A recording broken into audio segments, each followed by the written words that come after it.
This took place when I was 14.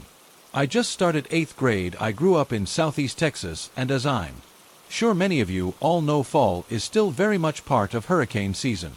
It was a Friday night, and it was just me and my mom at home. My dad was out of town for work. I originally had plans to go spend the night at a friend's house, but there was a tropical storm coming, and my mom decided last minute that she would rather have me at home that night. I was past tropical storms weren't normally looked at too seriously. I honestly felt like she was overreacting. Of course this was my I'm 14 and grown-up mentality at work. Here my mom did feel bad, and so we rented a bunch of movies in order to pizza and got a bunch of ice cream for a great night in. My parents' bedroom was on the opposite end of the house from mine. This is important for later. We lived in a split-level house. The house I grew up in was built in 1950, and it was a postmodern style. Think Frank Lloyd Wright. The entire back of the house was all floor-to-ceiling windows. Think of just a huge wall of glass. The whole house was an open floor plan, so the kitchen was the first defined room with walls on the first floor, and my bedroom was directly off of the kitchen. While my parents' room was at the top of the stairs. She'd gone to bed around 10 p.m. and I went to my room to watch 2 movies that I'd rented just for myself. The storm was really starting to kick into high gear. The wind was picking up, and it was raining sideways. I was in the middle of watching The New Guy, and I still remember looking at my clock, and it said 12:53 am. I was getting tired and could feel my eyes getting heavy with the weather so bad. I remember thinking that maybe it wasn't so bad I had to miss the sleepover. I must have dozed off, because the next thing I remember is a huge crash. It was one of the big windows in either the dining room or living room. Our neighborhood was in a really wooded area, and I thought a tree or branch had fallen in the storm and had broken one of the windows. I left my room and went out through the kitchen. Right as I was approaching the doorway from the kitchen to the dining room, I could see my mom coming down the stairs. I saw a man standing in our dining room covered in broken glass and blood. Due to where he was standing, I couldn't get to my mom. He was young, early 20s, and he was soaking wet and had no shoes on. He had literally run through our window. He was bleeding all over, had glass sticking out of him, and was standing barefoot in a bunch of broken glass. It took him a second to register both me and my mom, but when he did, he immediately launched into an explanation of how he was being chased by someone who wanted to kill him and that we needed to call the cops. Am I still fairly innocent? 14-year-old brain didn't doubt this at all, but my mom was eyeing him suspiciously. We move into the kitchen, and my mom grabs her purse and my arm to keep me close. I'd grab the kitchen towel to try and help his bleeding. My mom pulls out her cell phone and starts calling our neighborhood patrol. I notice this, and so on our landline I call 911. We both finish our calls, and now we were just waiting. The guy couldn't sit still and kept getting up and looking through our kitchen windows and pacing back and forth. He didn't seem to notice that he was all caught up and bleeding everywhere. He starts muttering under his breath. What happens next happens really fast and becomes a bit blurry, but the doorbell rings. It was our neighborhood patrol that my mom had called. The doorbell sent the guy into a panic. He jumps up and suddenly he grabs a hold of me. He has me in a chokehold, and my mom is now screaming to please let me go. He starts looking around all frantic and is pulling me through the dining room and living room toward our stairs. At some point the bell rings again. My mom is following, still begging to let me go. He has me at the stairs, and my mom has the choice now to go to the front door to open it or to follow him upstairs. She runs for the door. Just as he pulls me of the last of the stairs, I hear our alarms start blaring normally. We arm it at night, so you would need to type in the code before opening a door. He pulls me into my parents' room, but as soon as we get into the room, he drops me and starts to freak out. It was apparently all the lights. He starts smashing lamps, trying to get all the lights off, screaming that they were burning him. There's a small garden off my parents' bedroom, and they have garden lights they turn on at night. He takes a chair and throws it at the glass door, trying to smash it so he can get to those lights. At least that's what it looks like. I'd crawled into a corner to get away from him at this point when he completely turns away from me to grab another chair. I make my run for it. I run down the stairs. The cops had made it into the house at this point and were at the bottom of the stairs with their guns drawn. One of them grabs my arm and pulls me out of the way once I reach the bottom and takes me outside to an ambulance and my mom. The adrenaline is coming down, and it hits me what's happened. I start shaking and can suddenly feel pain around my throat from where he'd been holding me in a chokehold. There's a lot of yumming and screaming from inside. And then maybe 10 minutes later the cops come out with a guy in handcuffs he sees me and tries to lunge at me, which was terrifying. I had a bruised windpipe, but was otherwise okay. I later learned that the guy was 20 years old and a chemistry major at one of the universities in town. Together with some friends, they made their own PCP. He'd never tried PCP before and had a bad reaction. They'd been driving to get some food when he first started acting paranoid and upset, and then at the drive-thru insisted they let him out, and he took off. Thinking you're being chased is a common hallucination to have when you start having a bad trip on PCP. Light sensitivity is also a common side effect in general for being high on it, but he wasn't a bad kid. He'd never been in trouble before. He was a good student and pretty much the last person you would think of to do something like this. Our house was the only one on our street that wasn't completely fenced off, and that's how he was able to reach the back in those windows. When I got older, it really hit me just how easy it is to become that kid. I had friends who wound up being chemistry majors and also DIY'd some of their own drugs. Thankfully, that night didn't end up worse, because it definitely could have gone an entirely different direction. This story happened about 2 years ago when I was 19 and my foster sister Kyra was 60. For the sake of this story, it's important to know that I was female presenting and hadn't come out as trans yet, nor was I presenting myself in an overly masculine style at the time. It was the summer before I was going to college, and I mostly lived with my mom in Cairo except for every other weekend, where I'd stay with my dad. Now summers where I am can get really hot and humid, so we had a habit of waiting to walk the dogs until 6 or 7 p.m. because that's when it be cooler but still light outside. On this particular evening my mom wasn't going to be home until late, though I don't remember the exact reason why, so it was up to me and Kyra to walk the dogs by ourselves unless we wanted our younger dog Samson to throw tantrums due to pent-up energy. Even though we live in the countryside and could have walked them down our street, Kyra and I decided to drive out 20 minutes to a park instead. I don't remember why. It could have been anything from being born walking our roads to not having to deal with blind curves and hills.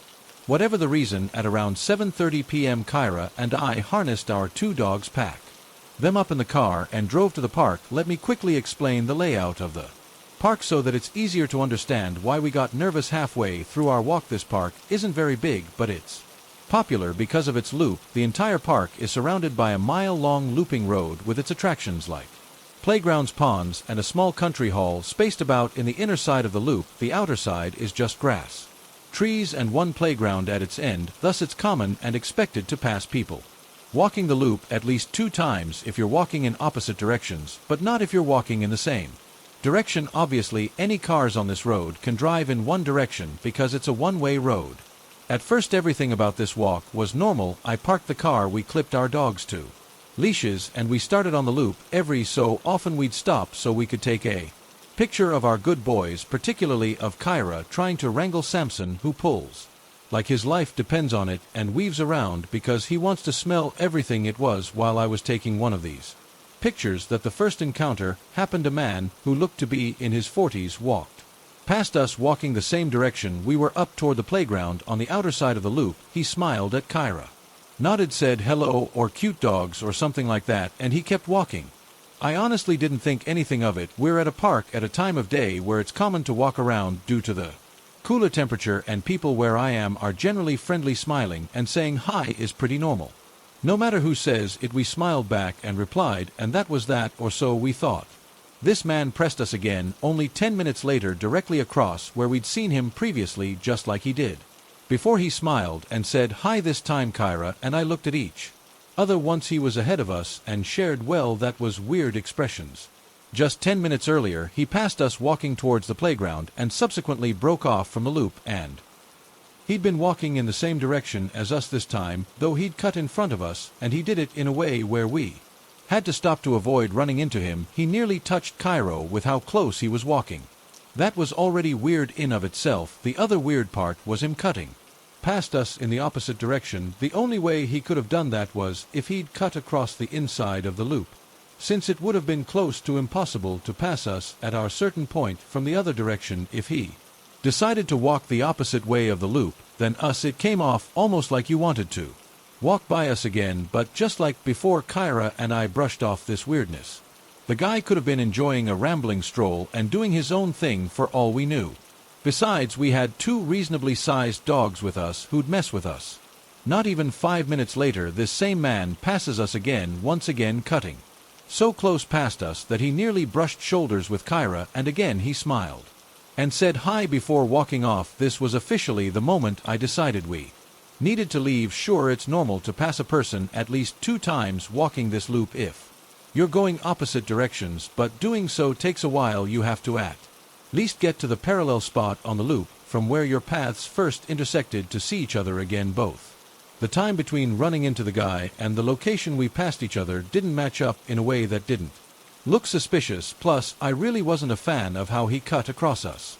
The first time he passed us like a normal person walking faster than us, work all being a little close, and the second time he cut in front of us from the opposite direction instead of walking around us to the point where we had to stop to avoid running into it. This third time he walked up behind us and did this weird directionally slant, walked across the street to go in the opposite direction, cutting us off again. So yeah, I told Kyra to hustle so we could get to our car and get out instead of doing a second look, so that's what we did.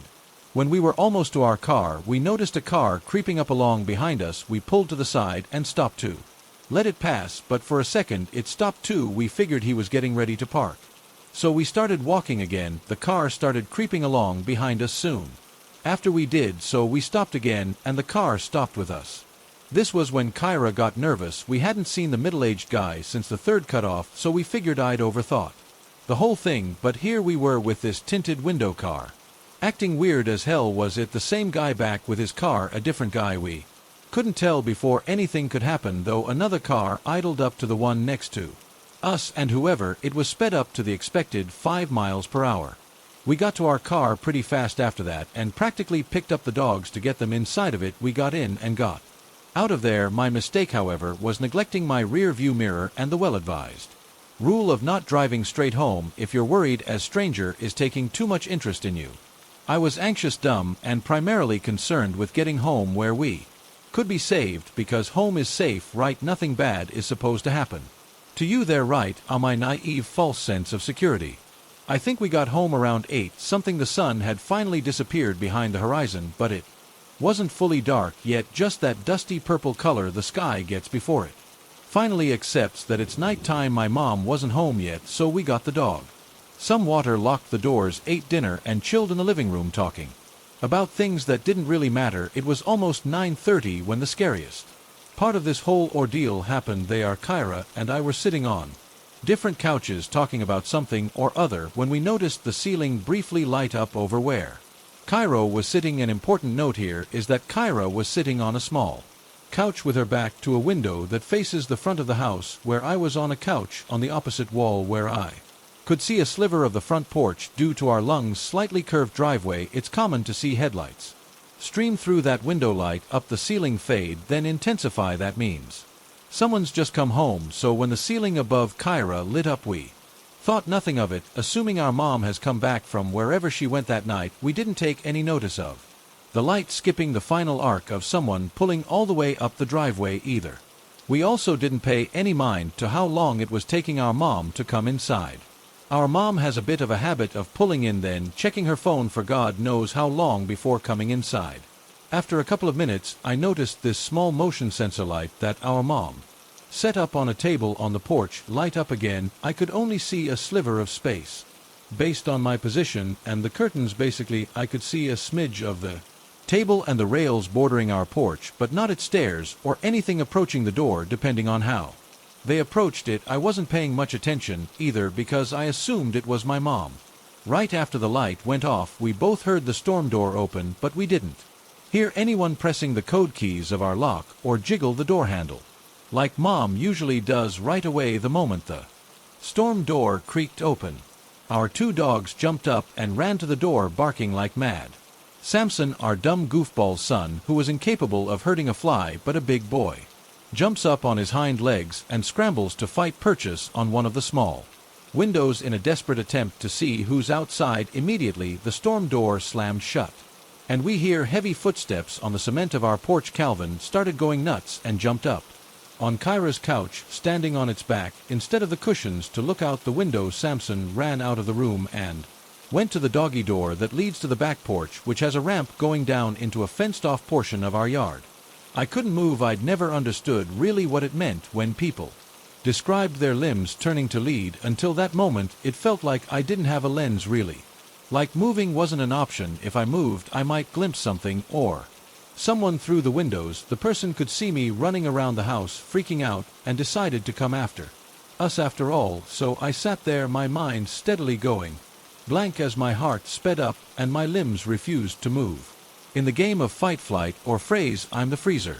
Kyra, on the other hand, is a fighter. She spins around and looks out the window, but can't see anything because besides the motion light on the porch it's too dark, so naturally she gets up, grabs a stray dog toy which just so happens to be a tug-of-war rope with a ball on one end and opens the door. I tell her very calmly they shut the door and stay inside. She ignored me and stepped out onto the porch. She comes back inside after not seeing anything, but to my utter disbelief she disappears to the kitchen, comes back with a knife and goes outside again. This time she's gone for a handful of seconds before coming back inside and slamming the door shut. Breathless, she tells me she went out a bit into the yard and saw the outline of a man by the rundown dog kennel we don't use anymore. When she saw him and froze, he moved this time. She listened to me when I told her to lock the door. I managed to call our mom despite my head being empty and my limbs being lead. And she convinced me to get up, make sure all the doors were locked, including the basement, and make sure the dogs were inside. After our mom got home and looked around, finding nothing, we called the non-emergency number for the police, not wanting to bother them in case we were overreacting. 2 cops came by and walked around our yard and found nothing. We got the sense they didn't believe us, but instead saw us as 2 overexcited girls with exaggerated imaginations. Still, they humored us and told us after we told them about the park that if we think anyone might be following us or if someone's acting a bit too creepy, not to drive straight home and to check if anyone's following us. Then they left. To this day, I'm pretty sure the only people who believed someone with malicious intent came to our home in hopes of finding 2 teenage girls is Kyra and me, though whether or not whoever it was the guy from the park we're not sure, but it's too coincidental, isn't it, that the day we have multiple encounters with this guy who goes out of his way to get close to us and a car inch along behind us. We also have an almost intruder encounter, plus there were too many details that didn't add up to us having overly excited imaginations. We both saw headlights. The motion detector on the porch turned on. The storm door opened and stayed open until Samson jumped up and looked out the door's window.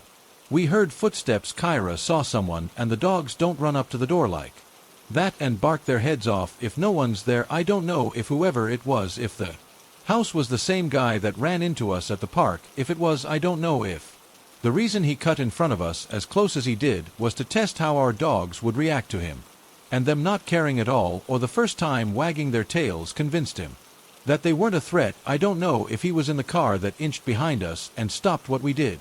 I don't know what would have happened if Calvin didn't have a scary manic bark, or if Samson wasn't tall enough to look out the high windows on the door. I don't know much of anything. What I do know is this: if you're out and about minding your own business and a stranger is taking a lot of notice of you, following you, frequently running into you or whatever, trust your gut. Don't drive or walk straight home, meander, get to a public space, or just take your time. Pay attention to your surroundings. You never know who is watching you. This happened a few years ago when me and my brother were both still living at home. There had been a rush of break-ins in my area and the weeks leading up to it, and several of my neighbors had been broken into. My mom had been at work all day. It was around 8:30 at night, the time she normally arrived back. I was in the kitchen, my brother was in the living room on an exercise machine. I heard the familiar sound of the front door opening and closing and assumed my mom was back. I waited in the kitchen for the front door from the hall to open or for her to call out. Neither happened. There were no further sounds. When a minute went by, I went out to check and found no one and no car in the driveway. I assumed my mom had arrived home and then immediately left for some reason. My brother, who also heard the sound, thought the same thing. Over the next half hour, I found myself thinking, imagine if it turns out that it wasn't her and an intruder had literally Bin meters away from me, on the other side of the hall door. Fast forward to 9 p.m. My mom arrives home. And of course, it hadn't been her the first time. All three of us collectively freaked out when we realized that while my brother and I had heard the door open and closed indicating someone entering the house, we hadn't heard them leave. The search of the house revealed that we were panicking over nothing. No one was standing there. Our theory is that the intruder opened the door and maybe stepped into the hallway, then heard my brother on the exercise machine and hastily noped out of there. Once they realized the house wasn't empty, we filed a police report and got a locksmith in, who told us the front door lock that had been installed back in my grandparents' day was hilariously ineffective, and anyone with the slightest burglary experience could waltz into the house whenever they wanted. Apparently, you could almost open the thing without tools. That's how easy it was. Needless to say, we got all the exterior locks changed, bought an alarm system, and basically sealed the place up like Fort Knox. The creepiest element of this became clear only in hindsight. See, in the days immediately prior to the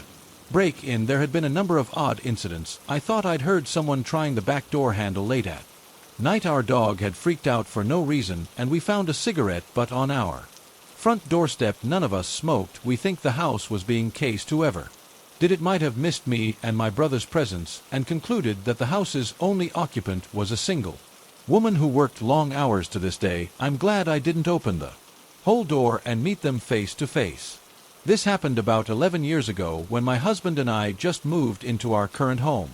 It was our first week in the new place. I just graduated from grad school and was looking for work. Our house is small but has 2 stories with both bedrooms and a bathroom upstairs. It's also a back house which faces Nally. Our landlord and his wife live in the front house. My husband was heading out the door one morning to go to his job, and he quickly returned inside. Did you try to remove a screen from a window downstairs? He asked. I was confused and told him no. He then asked me to come outside, so I got dressed quickly and followed him out.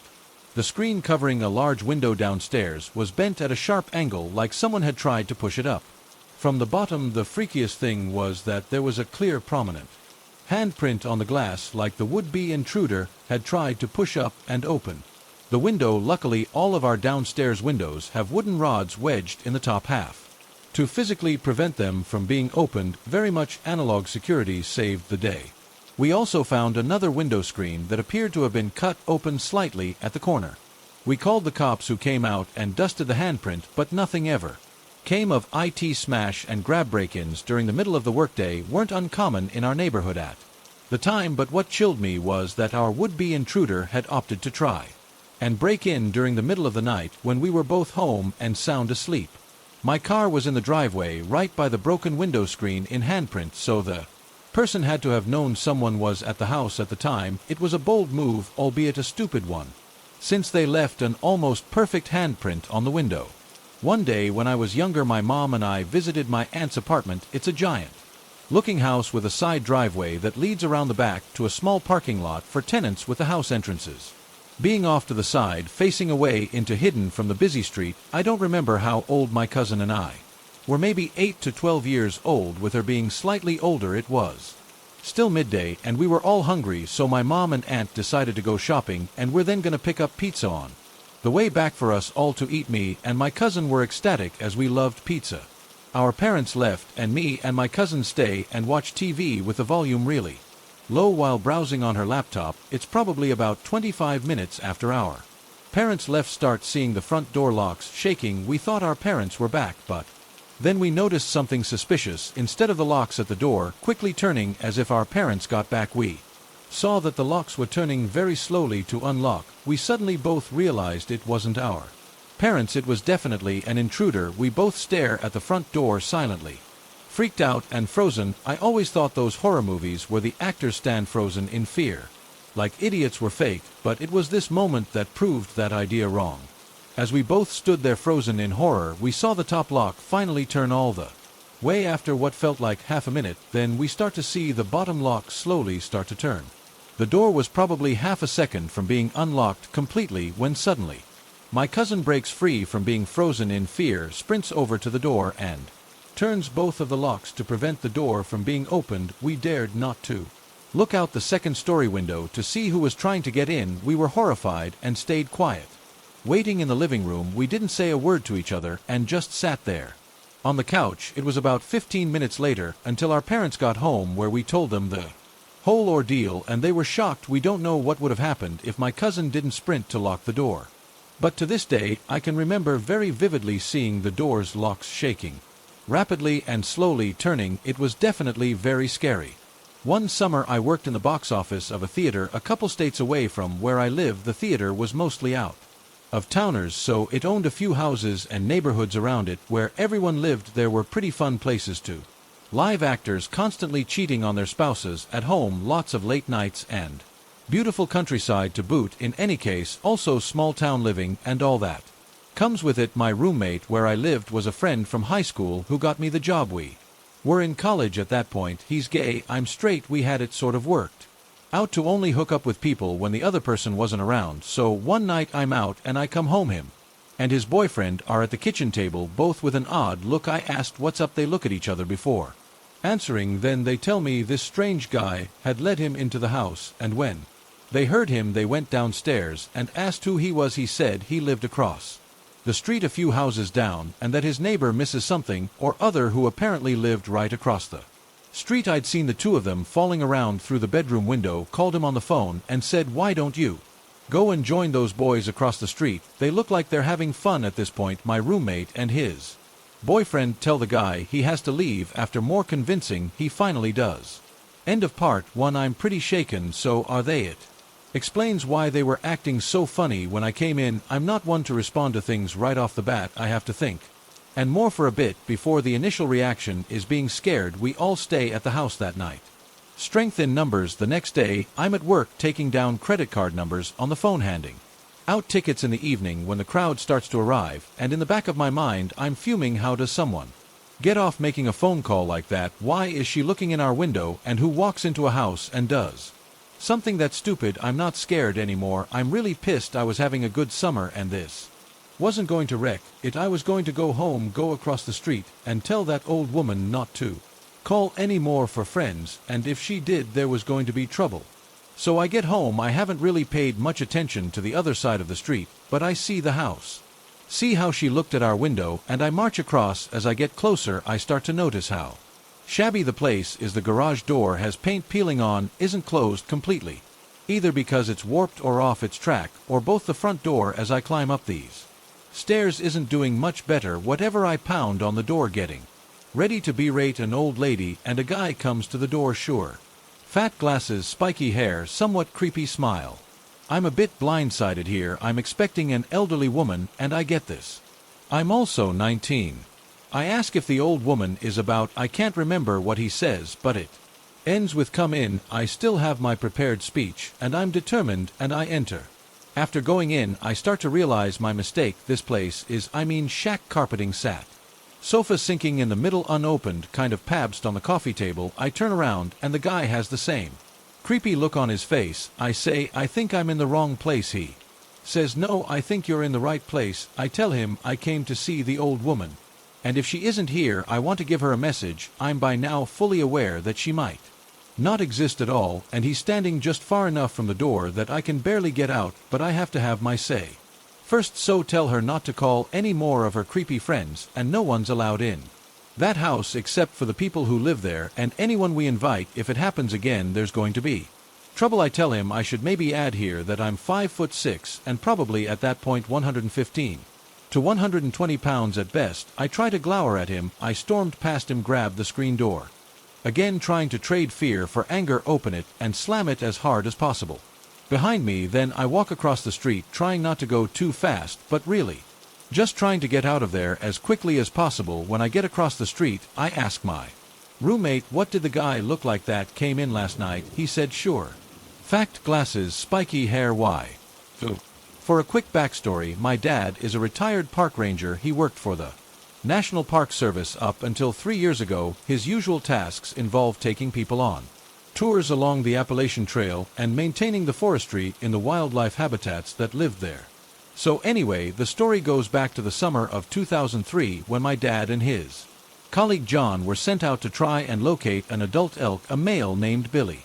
By the locals, who was usually very tame, it was often found close to houses, but had not been seen for over a week, so my dad was dropped off along the trail whilst John took the truck and drove further down in order to try and locate Billy. They'd been searching all day for him, and this was the last stop for the day, as there were only a few hours of daylight left. So as the story goes, my dad had been walking along the trail for a little over an hour when he heard a disturbance in the distance after his left. He could hear the snapping of tree branches, so he decided to follow where the noises were coming from in the hopes that it could be Billy the elk. As he got closer, he said he began to smell a foul odor and instinctively knew that it was some sort of dead animal. He was right, laying on the ground, and a small opening of trees was the carcass of a large elk. You could see by the tag on one of the ears that it was Billy. However, he was immediately shocked by the condition the animal was in. Billy had been severely mutilated. His eyes and tongue had been gouged out, his throat torn out, and his stomach had been ripped open so that the intestines were protruding onto the floor. He also noticed that little chunks of flesh had been bitten from the torso, and the entire front right leg was missing. He reasoned that the animal had been attacked by either a black bear or coyotes, and as nothing else would tackle a fully grown adult elk. However, this seemed strange because elk were usually too big for even apex predators to try and take down, but he thought that maybe a hungry pack of coyotes might, if they were starving. What disturbed him further was the way in which the animal had been mutilated after death, and that it was very unusual for predators to mutilate a corpse in such a way. Feeling unnerved by this discovery, my dad radioed John and told him he had located the animal. Before giving him his approximate location, told him that he'd wandered off the beaten track and that it would take him about an hour to get back to where the truck was parked and drive back to his location. So my dad was told to wait where he was until John got to him. It was almost dark at this point, and my dad remembered beginning to feel very unsettled. He had a flashlight with him and bear spray, but noted that he still felt very vulnerable alone in the forest. After around 15 minutes or so, we heard the same noises as he'd done earlier. Much closer now. As he was off the trail, he would hear footsteps and the occasional growl of something hidden within the thick bushes straight ahead of him. He said that every so often he could hear slow, heavy breathing and the snapping of branches as whatever it was paced the forest floor. He began to get the feeling that he was being watched and worried that the coyotes or perhaps even a bear was now stalking him. However, the noise still persisted, and this seemed to aggravate the creature. Luckily, the animal never came any closer or revealed itself to him, simply pacing around in the darkness and letting out the occasional growl. Just over an hour later, the truck pulled up along the trail, and my dad could see, to his relief, that John was now following the flashlight to where my dad now stood. The arrival of another person must have spooked to Harriser, as he noticed hearing the crunching of leaves now moving quickly away from her. You told him what had happened, and the man reasoned that it may have been a bear and that they probably shouldn't hang around together. They wrapped the corpse in a cloth and managed to haul it into the back of the truck. My dad said that just as they were getting ready to leave, curiosity came over him, and he decided to walk over to where the sounds had been coming from only moments before. John got out as well, and the two of them scoured the area behind a fallen log. They found the half-chewed leg of the dead elk along with a number of discarded candy and chocolate bar wrappers and a small length of rope. Further back into the train line, they found a pair of nitro gloves covered in blood and human shoe prints leading away. From them, they also discovered the remnants of a small fire in the comic book. This had terrified my dad, the realization that it had been a person that had mutilated the elk that had been watching him from the bushes and growling so much so that he and John agreed to never mention the encounter to anyone. My dad has told me that not a day goes by that he doesn't think about what he saw that day, and he still struggles to comprehend what the person was doing out there in the wilderness in the middle of nowhere, how they had managed to kill the elk, and what their intentions were. To my dad, we relocated from the area in 2005 and now reside near Richmond, Virginia. My dad hasn't been back since and has said that he will never walk the Appalachian Trail again. I can't blame him, to be honest. Anyway, thank you for listening to my story. I attend high school at a religious college preparatory school. That's pretty bad because I'm actually a closeted trans person, and those schools found ideas like homosexuality and transgenderism are sinful in nature. But I'm getting off topic. My school has a nice wooded area. surrounding it, and if you follow either way in or out of the school, you'll end up in a little shopping area in the front of the school. I like to take long walks through these woods to help clear my mind or just be alone for a bit. However, I'm not sure if I can ever step foot in those woods without thinking about what happened tonight. There was a home football game this evening. My brother wanted to go, and naturally my parents forced me to go. Law of twins, the worst law. I only stayed for about 2 periods before walking around and forcing myself to socialize a bit, even though I didn't like most of them. It was better than football. During the fourth quarter was something like that. I asked my brother if I can go to the car which was parked in the shopping area across the way so I can start it up and be ready to go. By the time he walks over, it gives me the keys to our shared car, and I make my way to it. While walking through the parking lot, I decide to take a quicker shortcut through the woods, and that's when the craziness starts. I swear I could hear someone walking behind me, but every time I turned around, I was met with an empty trail.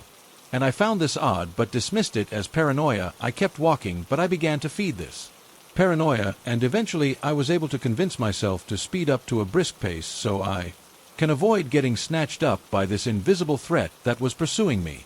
As I sped up, I realized the footsteps I kept hearing wasn't my mind messing with me, but actual reality. I looked behind me to see a guy in a black hoodie sprinting after me. Panicked, I began to pick up my pace.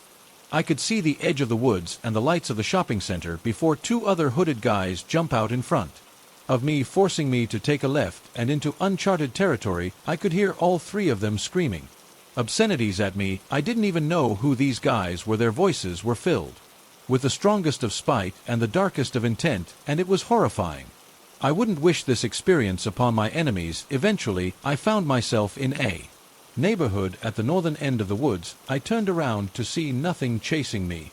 I stopped to catch my breath, and I started to cry. I couldn't help myself. The words they said were too violent. Even if they were teens or adults, I didn't know if they were empty or a promise to something I could see in the future. After a little bit of time, I calmed myself down and walked myself back to the store across the street. I found my car and locked the doors. The second I got inside, I didn't even use my phone. I just scanned the area around me, making sure these creeps didn't follow me. So, hooded forest freaks, let's not meet again. I visited Yellowstone National Park last week and decided to take our boat out on the Yellowstone Lake yesterday. This was our last day, and we wanted to end our trip on a high note. While we were loading our boat down into the launch pad, there were fishermen from Wisconsin catching trout, cutting them up, and throwing them back into the lake. This is a government job, aka an angler incentive program to manage the fisheries. One could tell how experienced these men were and knowledgeable about the lakes just by talking to them and watching them work in rhythm, as they probably had for several years. Basically, these guys know their stuff. So a couple of older, bigger guys were kind enough to help us get into our boat. The guys tell us to be careful. The water has big swells and it's getting windy. In a side conversation, an angler tells my dad about the bodies still lost on the lake and never recovered, including a couple of park rangers. The angler explains the water is too cold, and within 20 minutes hypothermia sets in. So again, he cautions us, and we head out anyway. We didn't make it far. 3 to 5 foot swells pushed us back in. It was almost as if the angler was expecting our short return, and he helped us guide the boat back into the dark and onto the boat trailer. He just smiled and said, "I'm glad you're back. It's bad weather out there." I felt I had to give you the background so you could see why I'm so cautious about these missing people bodies in the lake, and park rangers' bodies, all believed to be at the bottom of Yellowstone Lake. However, I cannot find any information on the missing people and missing rangers. I asked other park employees and researched national park websites. I found nothing. What are your thoughts? Does anyone know anything about missing people and missing park rangers at Yellowstone Lake? So let me set the stage. At the time, I was living in Traverse City, Michigan.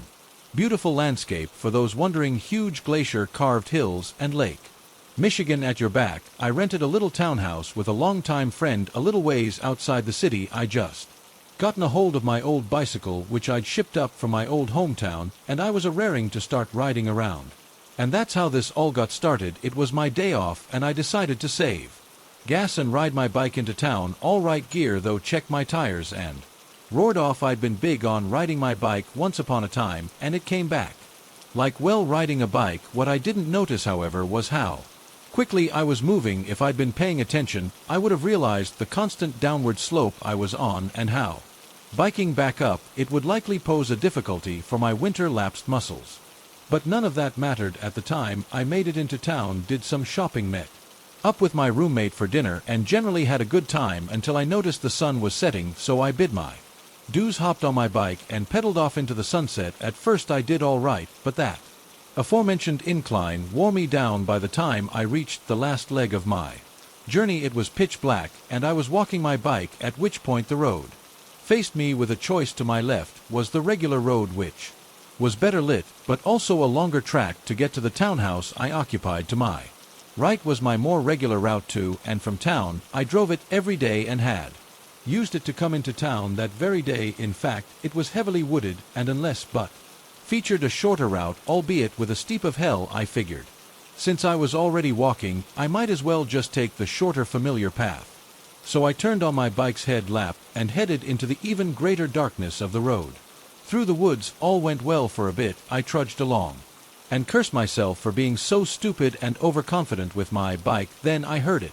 Footsteps off to my right side in the woodland. I stood still and they stopped abruptly there in the blackness. I debated what it might be, but as a veteran of the words, I hoped it was just local wildlife, and continued on. Their footsteps started up again. They stopped when I stopped, just a hint. Later I started and stopped once more to be sure I wasn't hearing things. This last time the steps continued for a solid 10 seconds after I'd stopped, making me sure something or someone was out there. I still don't know what, though. I logically leaned towards human, as the gait sounded bipedal and more precise than the quadruped. With this in mind, I weighed my options. If I dropped the bike and ran towards home, it would be far too easy to catch me. The same was true even if I ran back towards town. It was not in any way prepared for a chase, and I didn't want to initiate one.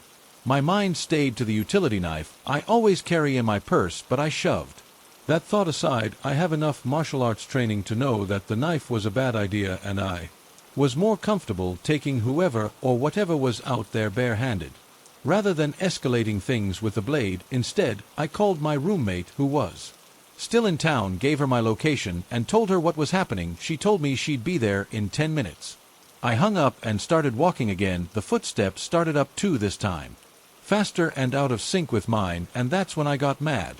I have a weird thing where fear makes me angry and hostile, and being stuck through the woods has officially punched my buttons from terrified to murderers. So I turned to the woods and roared with a voice I didn't know I had. How about you come on out and face me, you piece of I'll rip your stomach open and wear your intestines for a necklace. For the life of me, I don't know where I got the guts or words for that. It might well have been a bad move, but the words were rather abruptly quiet, and nothing came at me. I stayed still, staring hard, ready to beat the unknown out of anything that moved. Nothing. Dead. Then my roommate came on. See her headlights almost blinding me as she turned the curve to where I was. I tossed my bike in her car and we hauled ass homeward. I collapsed once I got home, vomited from pure nerves, and finally fell asleep around 3 a.m. And that's my story. I'm not sure of much, I will grant you. Was it a person, an animal? I feel compelled to lean towards the former, if for no better reason than because it sounded like a person walking. And what animal would be so precise in its stalking and winding me up? But who knows, maybe I just scared the __ out of some poor porcupine. Regardless, I'd rather not encounter it again. To give you some information about the incident, it was on Earth Day 7 years ago. My best friend and I decided it would be a fun and cliché idea to go to a local state park in our area, hike, smoke some weed, go on our favorite trails, and that kind of thing. This is something we do fairly often. I've always felt safe there, and nothing has ever happened to make me concerned for my safety until on Earth Day. And I are driving around the park, which is fairly large, and there are countless numbers of trails to choose from, all with varying degrees of privacy. Some are busy, while some are practically secluded, because and I were planning to smoke some of that sweet green. Clearly we would want to pick a more secluded route that day, so we decide on one of our 4 favorite trails, one we call Nature's Eyeball, and we drive over to it and park. Once we get there, we notice there's no other cars, which is great. Everything is wonderful today. We grab all our stuff from the car and head off on the trail and begin our journey. The way this trail is set up is that There is a longer, wider main trail, and then at some point the trail branches off into smaller marked paths. Our favorite part of the trail is the part of it that looks like nature's eyeball, so we take a smaller side path to get to it. At this point, we haven't seen anyone else on the path. We reason that it's a good time to smoke, and so we sit down and prepare the weed where we're located on the path. We can still see the main trail, so we look out and see if anyone is coming. For a good 10 minutes everything is dandy, but until I'm hitting the pipe and Des says that he sees a man getting close to us on the main trail, we quickly put everything away and walk further down the side path to avoid an awkward encounter with whoever this person wants. After waiting a few minutes, we decide that it's safe to walk back to the main trail. We actually decide that it would be a good idea to walk further down the main trail, something we hadn't done before. But it's Earth Day, appreciate the sights, taking the nature right. __. Wrong. No, once we get back onto the main trail, we start to walk further back into the woods. This didn't say anything to me about this at the time, but apparently there was a man sitting by some rocks where the main trail split off to the side trail. I didn't notice him, but it's very likely it was the same guy we'd spotted earlier. Either way, we're walking down the trail, and I become conscious of the sound of footsteps a fair distance behind us. I look back to see an older man walking the trail as well. I didn't think anything of it because it's not uncommon to meet another person far back in the system, no matter how secluded the trail is. We continue walking, and I'm now aware of the fact that he's speeding up and getting closer to us while Dar and I are walking at a constant pace. Still, I'm not too concerned, and after the right of us there's a clearing. That's great, a picture material, and so Des asks me to take a picture of her in it with a tree for Snapchat. I agree, and as I'm trying to get the perfect angle, this stranger walking behind us is now behind me. He asks if I'd like him to take a picture for the both of us. Instead, I'm a very shy person, so even though at this moment I'm slightly weirded out, I kindly take his offer and thank you. Keep in mind, I'm not a judgmental __, and don't usually base judgments of people off the way they look, but this was one creepy bastard. I'd say he was in his early to late 40s, overweight, had a trucker hat on, Jeffrey Dahmer glasses, creepy stash. He also had on a plain white t-shirt tucked into his denim dad shorts, and to wrap up the package he had on New Balances with ankle socks. So stranger man takes the picture. We walk back over to him, look at the photo, and thank him again for doing it instead of walking away like we expected him to. He stands there with us for a solid minute or so while she posts the photo and checks her messages. Now we resume our trail walk, and this guy starts to walk directly behind us. And when I say directly, I mean he was right next to me, and if I stepped to the right I would bump into him, and I'm one who really doesn't like their personal space interfered with right off the bat. The guy says, "You girls are two very pretty ladies," and instantly my something here is not right switch flips on. I accept the compliment and politely give a thank you back, but I don't initiate any conversation. I only reply. If he asks something that requires an answer, he begins to ask us about our lives, how old we are, where we go to school, and that type of thing. Both of us lie and say we're older than we actually are, and that we go to the college that's close by. Then he starts asking more personal questions. He asks if either of us have boyfriends. I have a boyfriend, but she and I both lie and say we're actually together and have been for a long time, hoping that this puts him off, actually causes the reverse. He loves this about us. In fact, he and I, quote, loves the gay community and has a boyfriend of his own at the moment. I'm not deathly afraid, but I am quite uncomfortable, and text Dad saying to make up a lie that we're heading back to get pizza. So we start to talk about this imaginary plan and begin to turn around and say our goodbyes when he turns back and starts to walk with us. At this time he's walking by my side, even closer than before. From this point on, every conversation topic that he brings up is sexual in nature, or he finds a way to make a sexual comment about almost anything. About this situation genuinely skips me out and makes me want to throw up. At one point, he comments on how there's nobody out here today and how the park is so secluded that you wouldn't believe what you could get away with out here. Every single thing that comes out of his mouth is a red flag, and I want to crawl out of my skin, or for some jogger to pass us by on the trail, but we're still very far back in the woods and there's nobody around. I think about how I could possibly scream and nobody would be close enough to hear it or come for help. The final straw was when we got on the conversation topic of Craigslist Fitting he mentioned how he always saw ads in the personals about people asking to meet other people in the park that we were in for sexual favors. He even said that he's actually happened upon people having sex out in the woods, saying how sometimes it would be a man and a woman. A man and a man, or a woman and a woman. I'm terrified out of my mind right now. But if this man had intentions of doing something bad to one or both of us, I was trying to remain confident and put off a six that I wasn't as scared shitless as I was. So I try to make conversation and ask him what he does in that situation if he walks past, says something, reports it, or something to that effect. And get this is the part that made me question my safety the most. I knew something was going to happen without a doubt. He says, "Oh, I just watch." Yeah, just watch, trust me, it's better to just watch. He repeated it 3 times. Holy I knew that I was going to die at the hands of this creepy bastard. Now I know that I need to think fast and do whatever I can to make us appear not as vulnerable and to get us out of the situation. I text Dads and tell her to have someone call her and to have them stay on the phone with her until we're back safely. In the car, I also managed to slip my hand in my back inconspicuously and grab my pocket knife, open it in the bag and pull it out and have it in my hand on the side furthest from it where he couldn't see it. I was shaking so hard that I couldn't hold it steady. Des apparently texts both her mom and dad and tells them what's going on, tries to get in touch with her mom to no avail, but her dad calls her and I believe we're saved. They're talking for a very long time. She manages to work into conversation the exact name of the road we're on and that we're walking on a trail and headed home. Everything's going smoothly until Dez's dad us over completely. Keep in mind Dez's phone is broken, so she can only talk on speakerphone. The creepy stranger can hear every word of this conversation. In the middle of talking, Daz's dad says, "So is that man still following you on the trail?" Me. Des hangs up immediately.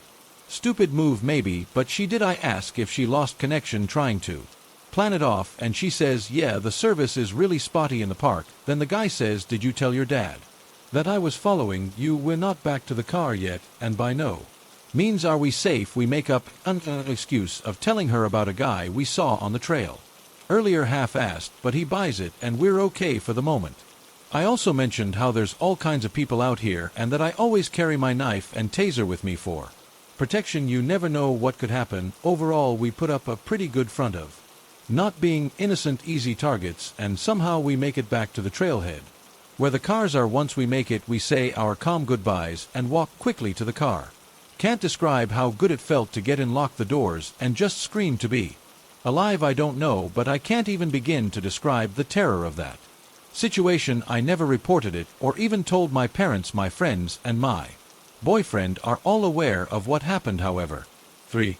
This happened back in the 90s when I was still in primary school, so I really had no clue how much danger I was in. I would have been around 11 years old, living in a regional city of Australia. For the last year, I'd been having a lot of trouble at school, getting bullied a bit by classmates, and felt really singled out by my teacher. My mom walked around the corner from my school, so when everything would get too much at school, I would literally just walk out of class down the road and onto a work site. It would take me about half an hour to walk there, a longer main road.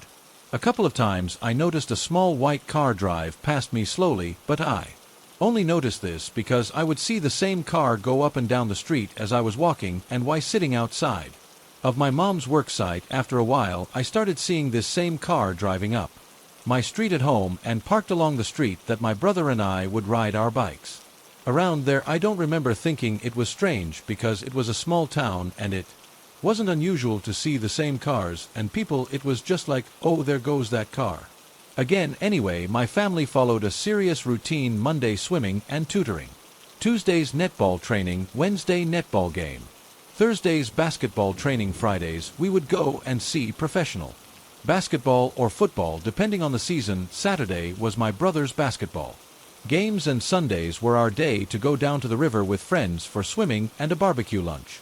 It never changed unless someone was sick, so one Friday night I'm dressed and ready to go watch the basketball game, but I can't find my shoes. I'm pretty sure that they're in the car, which is in the garage under our 2-story house. To get it, I have to walk down the outside steps, the front of the house, which has a full view of the road. I walk out the front door, and at the end of our driveway there is a small white car. Now, I've never taken that much Notice of the white car until this point, and it wasn't uncommon for cars to park in this exact spot for our neighbors, but I just got a sinking feeling in my stomach when I looked at it. I kept walking down the stairs, and as I got close to the border, the driver's side door opens, and a man gets out quickly.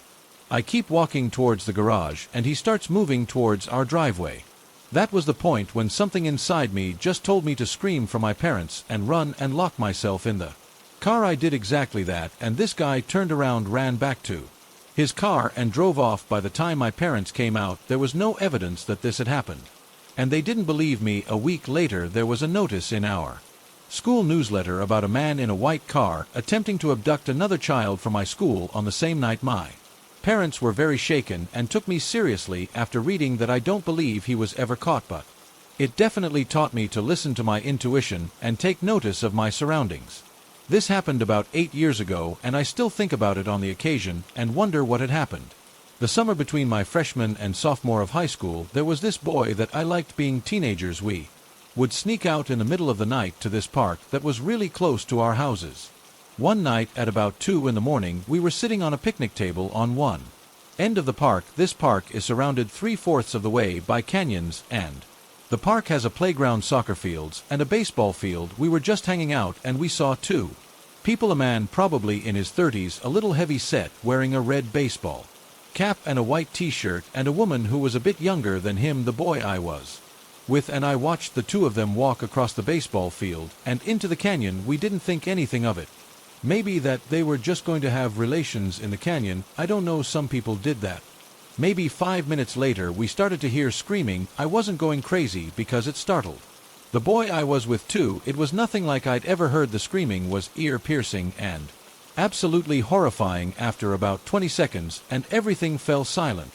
We didn't hear anything, but a little while later the man came walking back out of the canyon, but without the girl. He started walking towards where we were sitting, and we just dipped. We got the hell out of there. We grabbed all of our stuff and ran home. I don't know if he saw us, but we were not sticking around to find out. It was quite dark, so it wouldn't surprise me if he hadn't noticed anyone was there until he saw two teenagers taking off through the playground. For the next 2 to 3 months, I looked all over the internet and would go look around the canyon for anything to explain what happened. I never found anything, and I still have no idea what happened that night. This is probably one of the scariest and creepiest things that has ever happened to me. The year is 2004. I was about 8 or 9. The cool thing to do was walk up to town, to the local Starbucks, an area with lots of shops and foot traffic. A man in his 40s or 50s was parked near the Starbucks down a side street. He had a terrible brown clunker of a car with no license plate. I remember thinking he was a big fat man, looked quite pathetic and dirty. He called my friend and I over to his car, and, "You girls please help me out. I need to get something from my trunk, but I'm too big to get back there and get it. Can one of you crawl in there and grab it?" I remember he had an uneasy laugh, and he was trying overly hard to be nice to us. It just seemed fake and labored. I immediately was like, hell no, because my parents taught me better. My friend was more gullible and was going to help him. We approached the car, and I could see his trunk was totally empty. I grabbed my friend's arm and pulled her back. I told the man we couldn't help him. My friend was a really sweet little girl and reiterated that she wanted to help him, but I refused and kept pulling her arm to lead her away.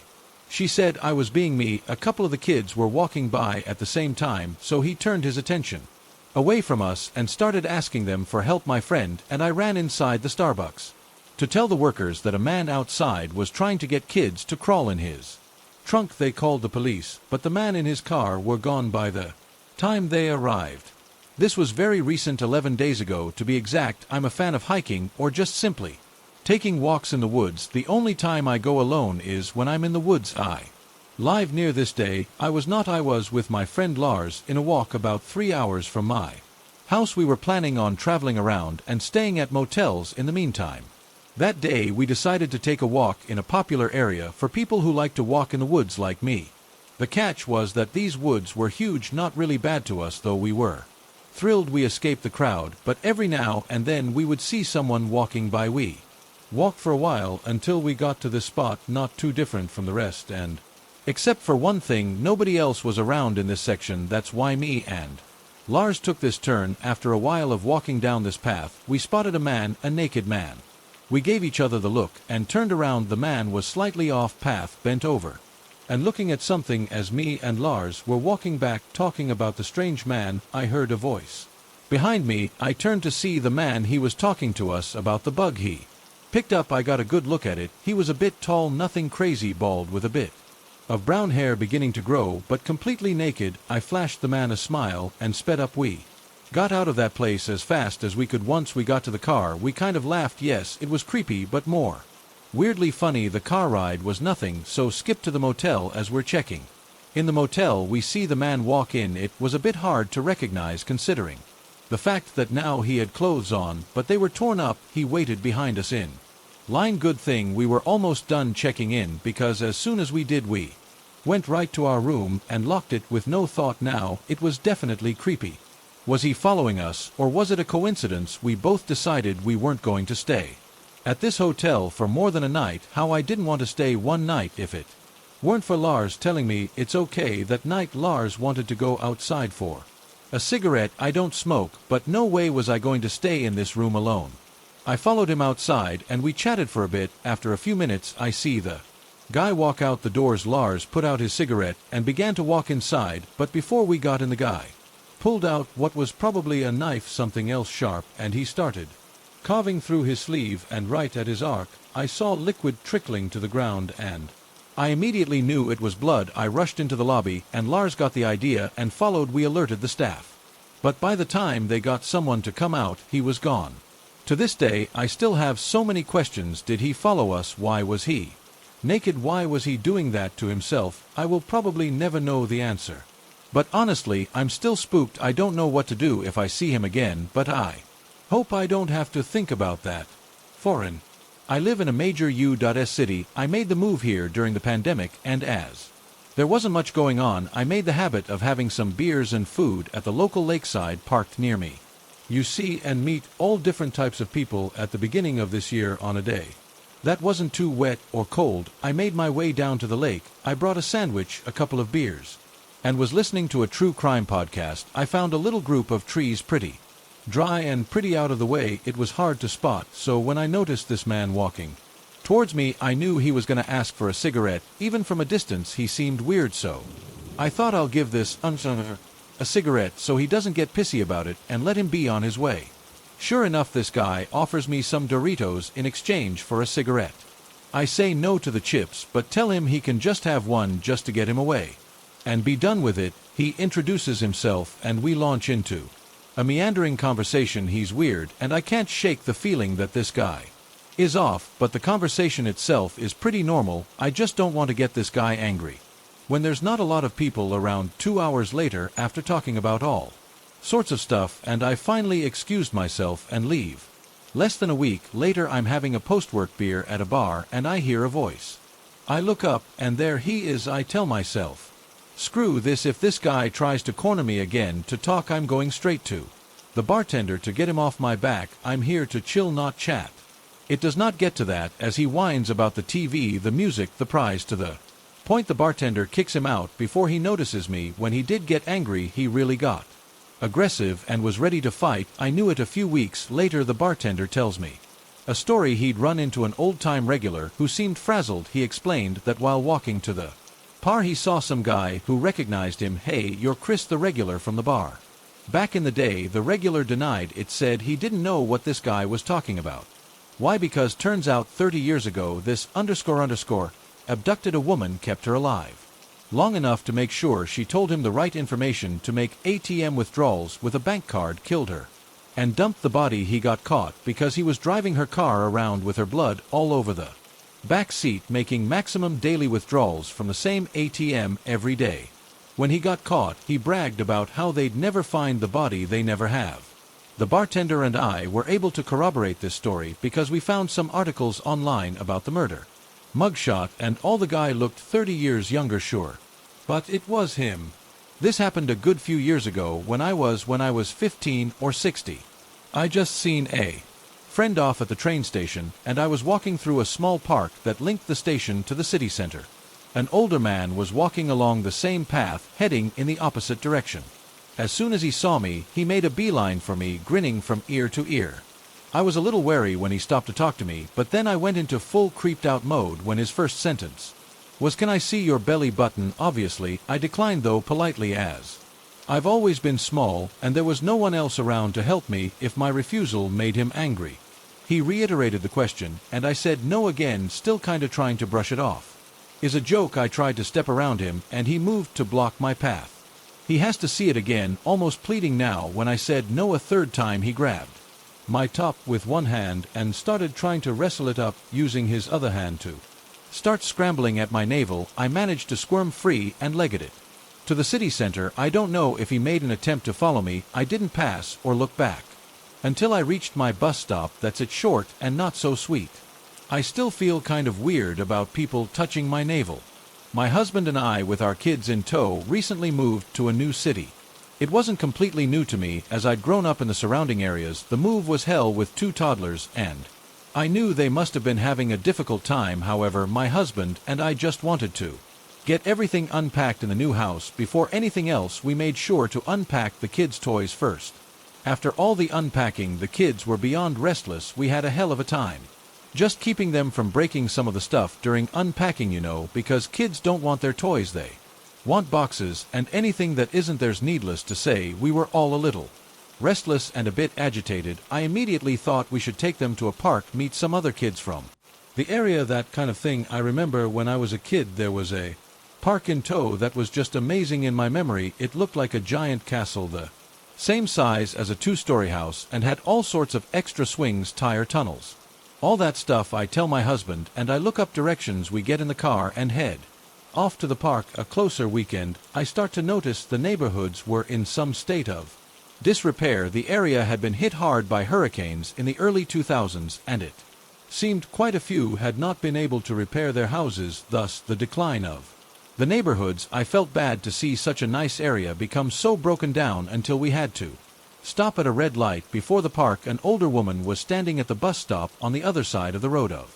the driver's side. Her clothing was a bit ragged, and at first it pulled my heartstrings enough to ask my husband to let down the driver window so I could ask her if she needed some water or something. It's hot as hell down here, even in spring, and I've worked with the homeless before. My husband was resisting, while I was thinking I should tell her she could get free water at most fast food joints, when she starts screaming and pointing directly at us and then saying some vulgar things to us. It was a bit unintelligible because my husband had never rolled down the window. Well, of course I'm a bit uncomfortable, but I know a lot of homeless are mentally unstable, if not worse. I'm with my family, and my husband decides that now is not the time and place for my soft heart to help someone.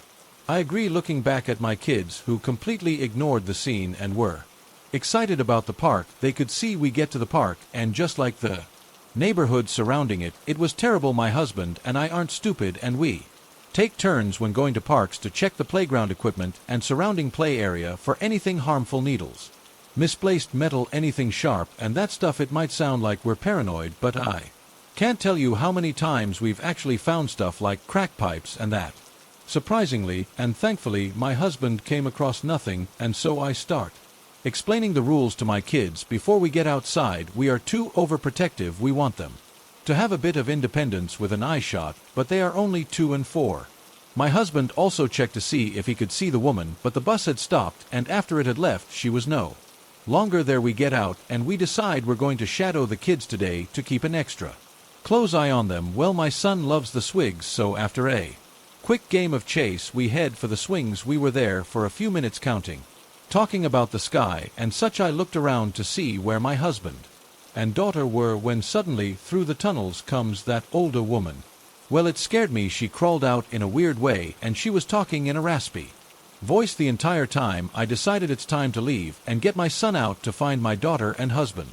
Well, about this playground, the interior of the castle, as all the towers and swing sets with a wooden castle gate surrounding it, safety for the kids, since there's a major street right next to the park. So as you can guess, we are blocked by this woman who's coming towards the swings with her head bent down, still mumbling. I put myself between my son and her before we pass, and just as we're about to pass, she chucks her head up and begins to scream at us, and I scoop up my son, still blocking him from her, and I start to run toward the Exit, I shout for my husband and feel my shirt being pulled back. Luckily, my husband was already coming toward us with my daughter after hearing the scream. Out of instinct, I joke away and reach for my pocket that has my small pepper spray cap and hold it up until we can all get to safety. My husband takes the kids. He knows I know what to do and how to protect myself. I'm facing the parking lot and see my husband has gotten the kids in the car. She decided to wait for some reason until my kids were out of earshot to threaten my family. She seemed particularly keen on threatening to kill my kids, which internally makes me want to do horrible things to her. However, I stay neutral, refusing to give a reaction. This woman is obviously hostile. I'm gently talking to her. I'm not here to hurt her. I ask if she has any family or if she lives around the area. She completely ignores it and continues on with her incoherent rambling with threats intermingled. I refuse to pepper spray her because she hasn't really physically hurt me and she was keeping her distance. My husband apparently called the police because as we were at a standstill for a few minutes, two cruisers pull up. They pull next to my husband, who points them in our direction. Let me come over and take her away. She doesn't even struggle. My husband had moved away at this point, so the woman wouldn't have been able to see our car as she was being arrested.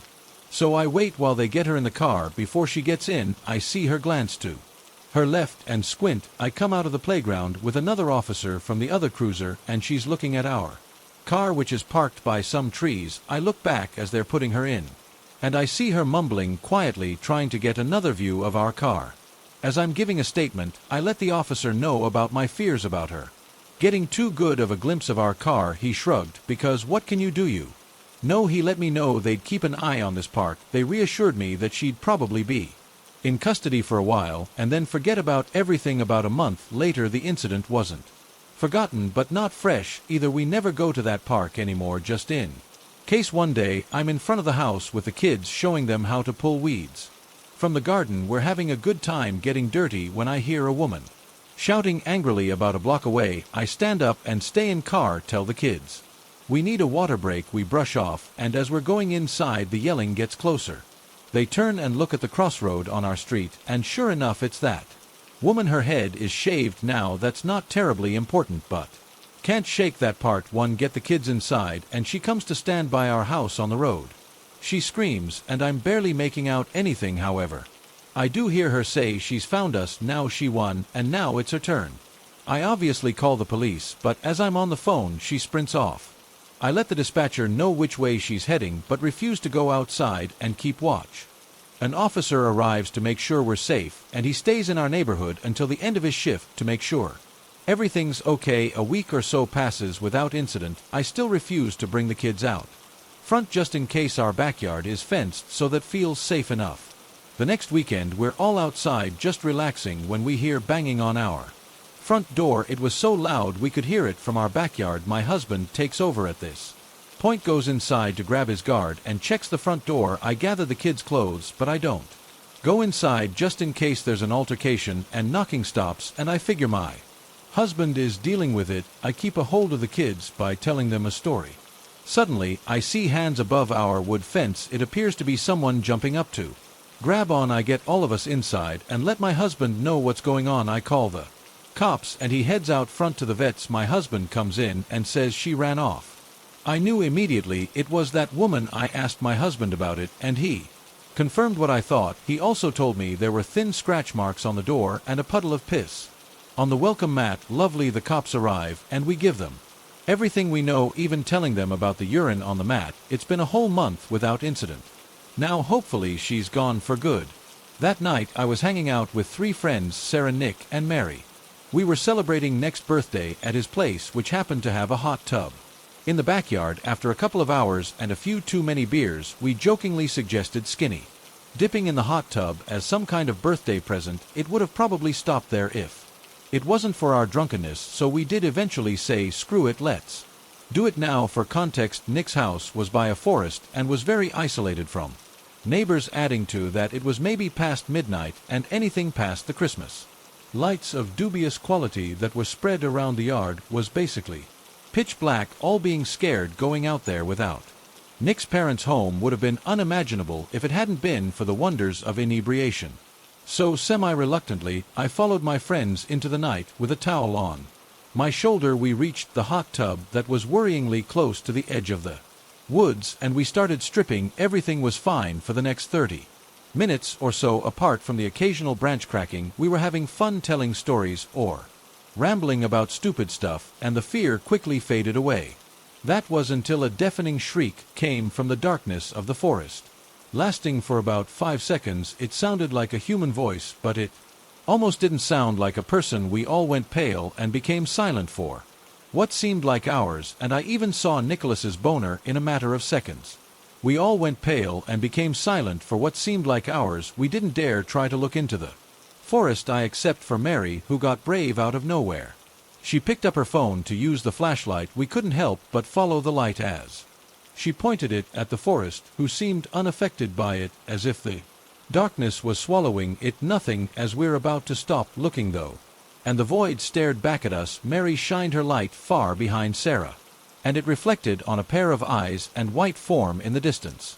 That was the straw that broke the camel's back. We rushed out of the tub without even giving a single thought about gathering our clothes. Mary and I screamed. We all ran back towards the entrance as fast as possible. Nick immediately got a knife while we locked every door and window. We wanted to call him Experience or the police or anyone, but our phones were out by the hot tub where we'd left them.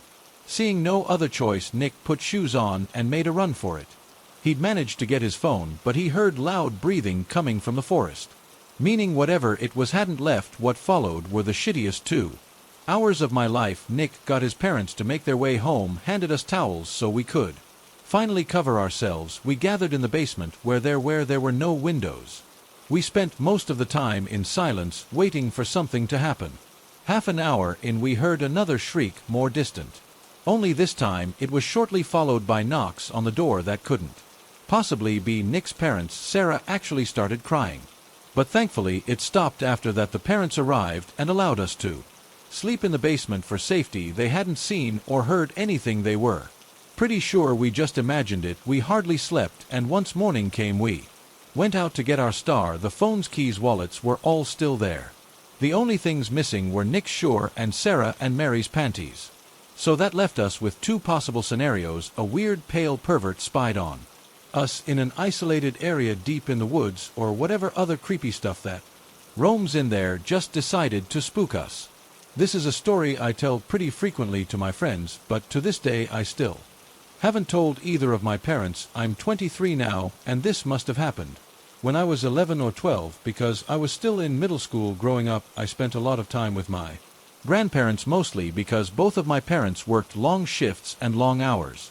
It wasn't uncommon that I would even spend the night at theirs during the school week, since my middle school was a few blocks away and I could walk there in about 15 minutes. As most kids, I was raised with 2 core, if not conflicting principles. Number 1, respect your elders, and number 2, don't talk to strangers. My grandparents' house is also in an area that's about a 5-minute walk to the local Walgreens, and about the same to a small shopping center. Remember this for later. Anyway, my grandma was a diabetic and had a broken hip at some point, so she couldn't really walk long distances. Given that my grandpa liked spending his days out on the streets, and my grandma knowing I could be trusted to walk from school to home, she would occasionally give me money and send me on errands, either to Walgreens or the small 99-cent store in the shopping center. It was during one of these errands that I was almost kidnapped.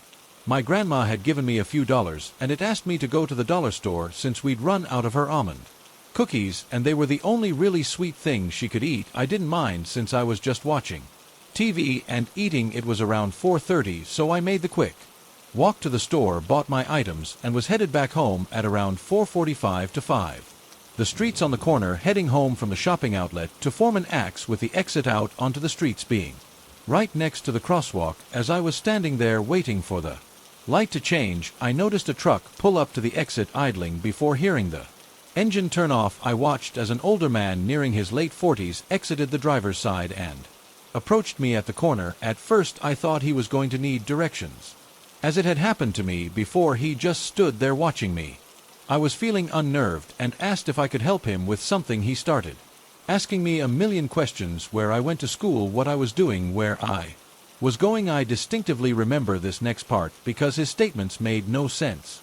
He asked why I was ditching school at nearly 5 p.m. Middle schoolers here are let out at 3:30, which I stated, and he started calling me a liar and, getting closer to me, he became very angry and said that boys shouldn't lie and that I had to come with him so he could take me back to school. I remember being really scared because the lights wouldn't change. He was being very loud, but I didn't want to break the law by crossing on a red light. He reached out to grab me, and thankfully the walk sign came on. I ran as fast as I could across the street. I remember him yelling at me, asking me where I was going and why I wouldn't go with him if I'd done nothing wrong, to which I replied, because I just don't want to. I ran all the way back home, making sure to cut through the alley and go in the back door just in case he'd followed me. My grandma was sitting in the same spot I'd left her and didn't notice I come in through the back. I gave her cookies and sat back down to watch TV. I remember being really afraid to tell her, so I didn't. Nor did I tell my mom when she picked me up. My grandma often tells the story as though it's sweet, but she thinks this guy's intentions were pure. My mom and I are baffled that she can't see the more likely reason, but she was raised very religious and naive, so she would never consider someone could do something that bad. Anyway, my grandma grew up in New York City during the Great Depression. When she was around 8 to 10, she met a man at the park who said he would give her tennis lessons for free, being dirt poor and having no way to pay to do something like that. My grandmother took him up on the offer. They started meeting weekly, and he would buy her things and they would play tennis and sometimes go out to eat and talk. He told her about how he had a daughter who looked so much like her, but that his wife left him and he wasn't allowed to see his daughter anymore. My grandma was a very cute little girl by all conventional standards, with blonde ringlets and bright blue eyes. Eventually, he asked to meet her parents. They met at a store somewhere to chat, and he just bluntly told them, "I'd love to adopt your daughter and have her as my own. Will pay you good money, of course." Times were desperate, but luckily my great-grandparents were reasonable and decided it was not sell your child to stranger. Desperately told my grandma she couldn't take lessons from him anymore. I was 8 and living in Staten Island back then. I would walk to the store by myself. My parents didn't really watch me and sometimes would even ask me to buy them cigarettes. One time I was walking and an old at like 70s brown Buick was following me slowly. Then close to the store, he pulled up next to me and was trying to get me to help him with something. I was a pretty smart kid who could take care of herself, probably from being left alone so often, so I knew this was shady ass. I run a few blocks until I got to the store and went inside. A few minutes later, he walks in and is following me through the aisles. I quickly thought to tell the clerk, but I didn't trust him either. I had already had a lot of bad things happen to me at that point in my life, and I didn't really trust anyone. So then I thought to use a payphone and call my parents collect, so that's what I did, and really loudly said that I don't feel safe and someone was following me. The guy ran out of the store so fast.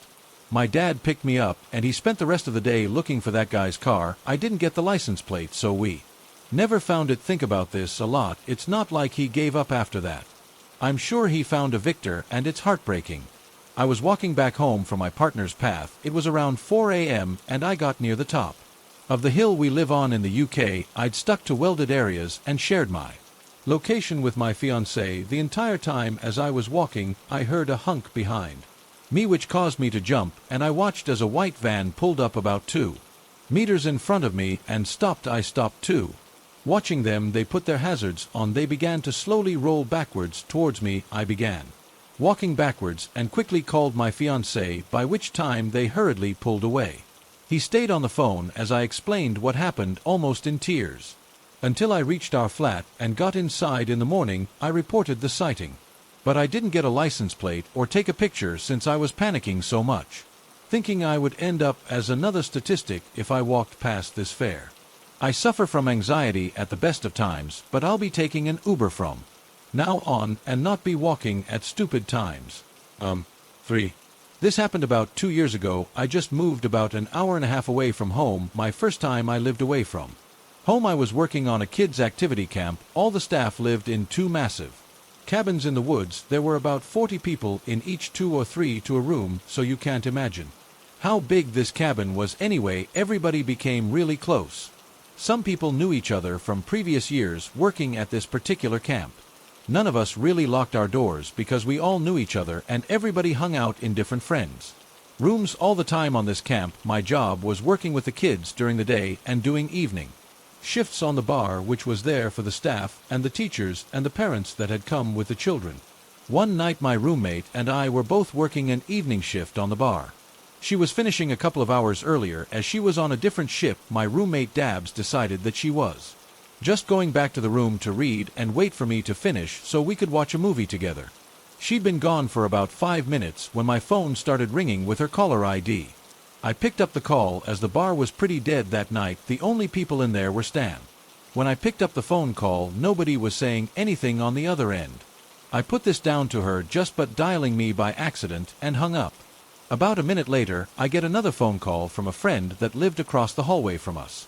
She told me that I needed to come back to the room now, so I asked the guy I was working with to cover while I popped back to the room. Quickly, I walked down the hallway and there were about 5 people just standing outside of my room where I walk inside, and Debs is just standing there crying, which isn't at all like her. Our stuff is all over our room.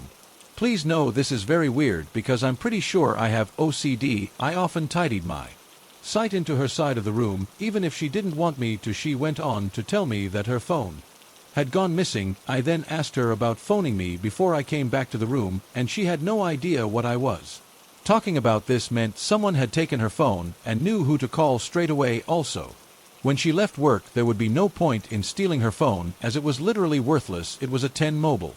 At the most a few days later, we started noticing that things had gone missing, but it wasn't normal things people would steal. They could have taken laptops, Kindles, a PlayStation, and some games. Instead, all they took were my bra and knickers, some clean and some from the dirty washing. This made me feel sick, especially because we knew everyone that walked and lived there. For a few days, I kept getting these phone calls from Debs's phone with just silence on the other end. We obviously went and reported it, and our bosses said they would look into it. We kind of got blamed for leaving our door unlocked, which I understand is being really stupid now. Creepy thing was, a few days later I walked into the staff lounge and Debs's phone was just placed on the windowsill. Nobody was in there and nobody seemed to be around. Well, at that point I doubted there as fast as I could and locked myself in my room until Debs came back. Nothing ever came out of it and we never found out who it was, but I definitely have a feeling it was someone that knew us quite well, knew when we would both be out of our room. For the life of me, I still don't know who stole my underwear, my roommate's phone, and who trashed our room, but I have definitely learned a lesson. And that's not to leave my door unlocked because there are gross creepers out there. This happened one summer when I was 12 to 13. It was before cell phones were common. My mother rented a cabin that we would stay at 4 hours north of our home. My father could not attend due to the fact that he was working, but that was fine with him. We drove up to the cabin. It was cute enough from the outside. There were several cookie-cutter cabins you could rent that all arched around in a C-shape with parking spots in front, and at the front of the line of cabins was where the owner of the cabin stayed, in the front desk area, if you will. Anyway, when we first arrived, we were the only people there. No other cabins had been rented out, even though it was August, and this area, although semi-remote, is a tourist destination. The gentleman that worked at the front desk came out to greet us. I didn't pay too much attention due to the fact I was 12 and excited for the fun outdoors adventure that my mother and I were going to have. Well, I remember him giving my mom the keys and saying the bathroom window is broken and does not close all the way or lock. We thought it was strange, but kind of shocked it off. After a day of adventure, we went out, came back in at dusk, and we went to bed. The next morning, Saturday, we woke up and went to get in the trunk. And it would not start. Strange, I will admit. At the time it was a newer SUV. I don't recall what was wrong with it, but I remember the owner of the cabinets coming out and saying, "Your truck is broke." Too bad, let me call someone. My mom insisted she could call someone and went into his office and used the phone. She called someone to come and fix it. As we were waiting for someone to get there, the owner came out and said, "Did you guys have any problems with the power last night?" My mom and I shook our heads, confused. Well, sometimes in that cabin the power will randomly go out. All you have to do is come out here and flip the breaker. He then proceeded to show my mom where the breaker was. After getting the truck fixed, having another day of adventure, we came back Ready to settle in for the night, as we were sitting in bed watching television, the power went out. It didn't flicker, just boom out. My mom grabbed a flashlight she packed, and we went out there and turned the breaker back on. At this point, we were feeling incredibly uneasy, like anyone would be. We got back in bed, and about 10 minutes later the power went out again. My mom jumped up and ran outside, only to see a man running away from the fuse box. We hightailed it out of there so fast. Luckily, everything had been packed because we were leaving the next day. So I've been on Grindr for about 10 years, 5 of which were illegal, and I'm not proud of it. I've had plenty of messed up experiences. This one in particular reminds me of a story when I was at a party without my car. My phone was on 10%, but a decently hot Grindr guy said he could pick me up and that we could hang at his place before he drove me home. So of course I jumped on the opportunity. Anyway, we got to his place and he got me pretty drunk, but he never tried to make a move. I assumed he was gonna wait and just convince me to stay the night. Later, finally my phone died after like 2 hours. I didn't even have to say anything before he noticed it was dead. Then he stood up and said, "Well, let's go to the car then." When I asked if he had a charger I could use, he just said no. After we got in the car, he got kind of quiet and less flirty. I spaced out, just enjoying his music and looking out of the window. I didn't even notice that he never asked where I lived until I realized we've been driving for over an hour, not even towards my town, but into the canyons. It was Greater Salt Lake City, Utah area. I asked where he was going, and he just said, "I thought we could just go for a try," and my drunk ass was like, "Oh, okay." So anyway, to make a long story shorter, he ended up taking us 4 or 5 miles down a dirt road with no signs or houses until it dead-ended into this cabin with no lights on or cars outside. He parked and turned the car off. That's when the dread started to creep in. As I sobered up, I said I drank too much and should probably head home, but he didn't even respond. He just sat there staring at the cabin. Then he said you liked being kinky. You were pretty submissive, correct?" Sure, but I just met Mike, normal rough kind of stuff, nothing wild," I replied. He started sounding a bit annoyed, and his sentences seemed a little less carefully worded, kind of like he was just spitting out the bare minimum of each thought. Said something about how some of his favorite people are those who can find pleasure in pain, and if someone goes into shock enough times, eventually it becomes like a drug and they crave more, and something about how pushing a person into the deep end is the fastest way to teach them to swim. At that point, I was scared enough to assert myself, and I said firmly, "Okay. Well, that sounds fun, but just not tonight. Want to go home now? This place is creepy." And he just signed and gripped his keys tighter. Then, right as I glanced at his phone sitting in the cup holder, right before it occurred to me to grab it, he snatched it up so fast and held it in his left hand, kind of behind his head, to make it clear he wasn't going to let me near it. I made kind of this sound, and he just gave me this almost "I'm proud of you, son" half smile, like dads do when they pat your shoulder or something. It was quiet, and he kept looking me up and down for a minute or so, and then got a little more gruff and said, "Let's go inside. I have these friends you'll really like. Once you meet them, you'll feel a lot better." Something to that extent, but he wasn't even trying to sound genuine or comforting like "You've been doing so well earlier in the night." Finally, I lied and spoke up a bit. "I told my roommates and my friend I was meeting up with you before you picked me up. I sent screenshots of your face and some of the conversation. They're gonna freak out if I don't charge my phone and reply to them in the next few hours." I try to not make it sound accusatory, but more like I was just worried about my friends going crazy, but it was clear he knew what I was implying. At that point, he let out an exasperated grunty sigh and started the car and drove away. Driving back, I got nervous about him stalking me and coming after me in the future, so I tried to apologize and tell him I'd be down to hang out another time, maybe, but tonight just wasn't great for me, blah blah blah. He didn't say a single word the whole drive back. He didn't ask where I lived, but he dropped me off at a McDonald's about 40 miles from my apartment, and when I was stepping out of the car, he suddenly leaned over and gave me a hard shot. I almost fell out the rest of the way. He grabbed my backpack off the floor and flung it out of his window across the parking lot. He peeled out with the passenger door still open. He broke my laptop and cracked my phone, and I had to ask a stranger to use her charger and call an Uber, but at that point I was just so anxious to get home.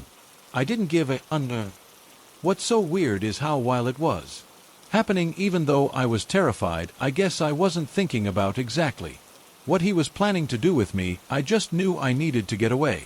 So it wasn't until I got home and got in the shower that I realized how messed up it all was, and what might have happened if I'd let him walk me into the cabin and all that stuff. I remember just being so shaken and smacked by the reality of it, it almost felt like a panic attack. So I sat down in the shower with my head between my knees and I cried until it ran cold. I got out and woke up my roommate to tell them all about it.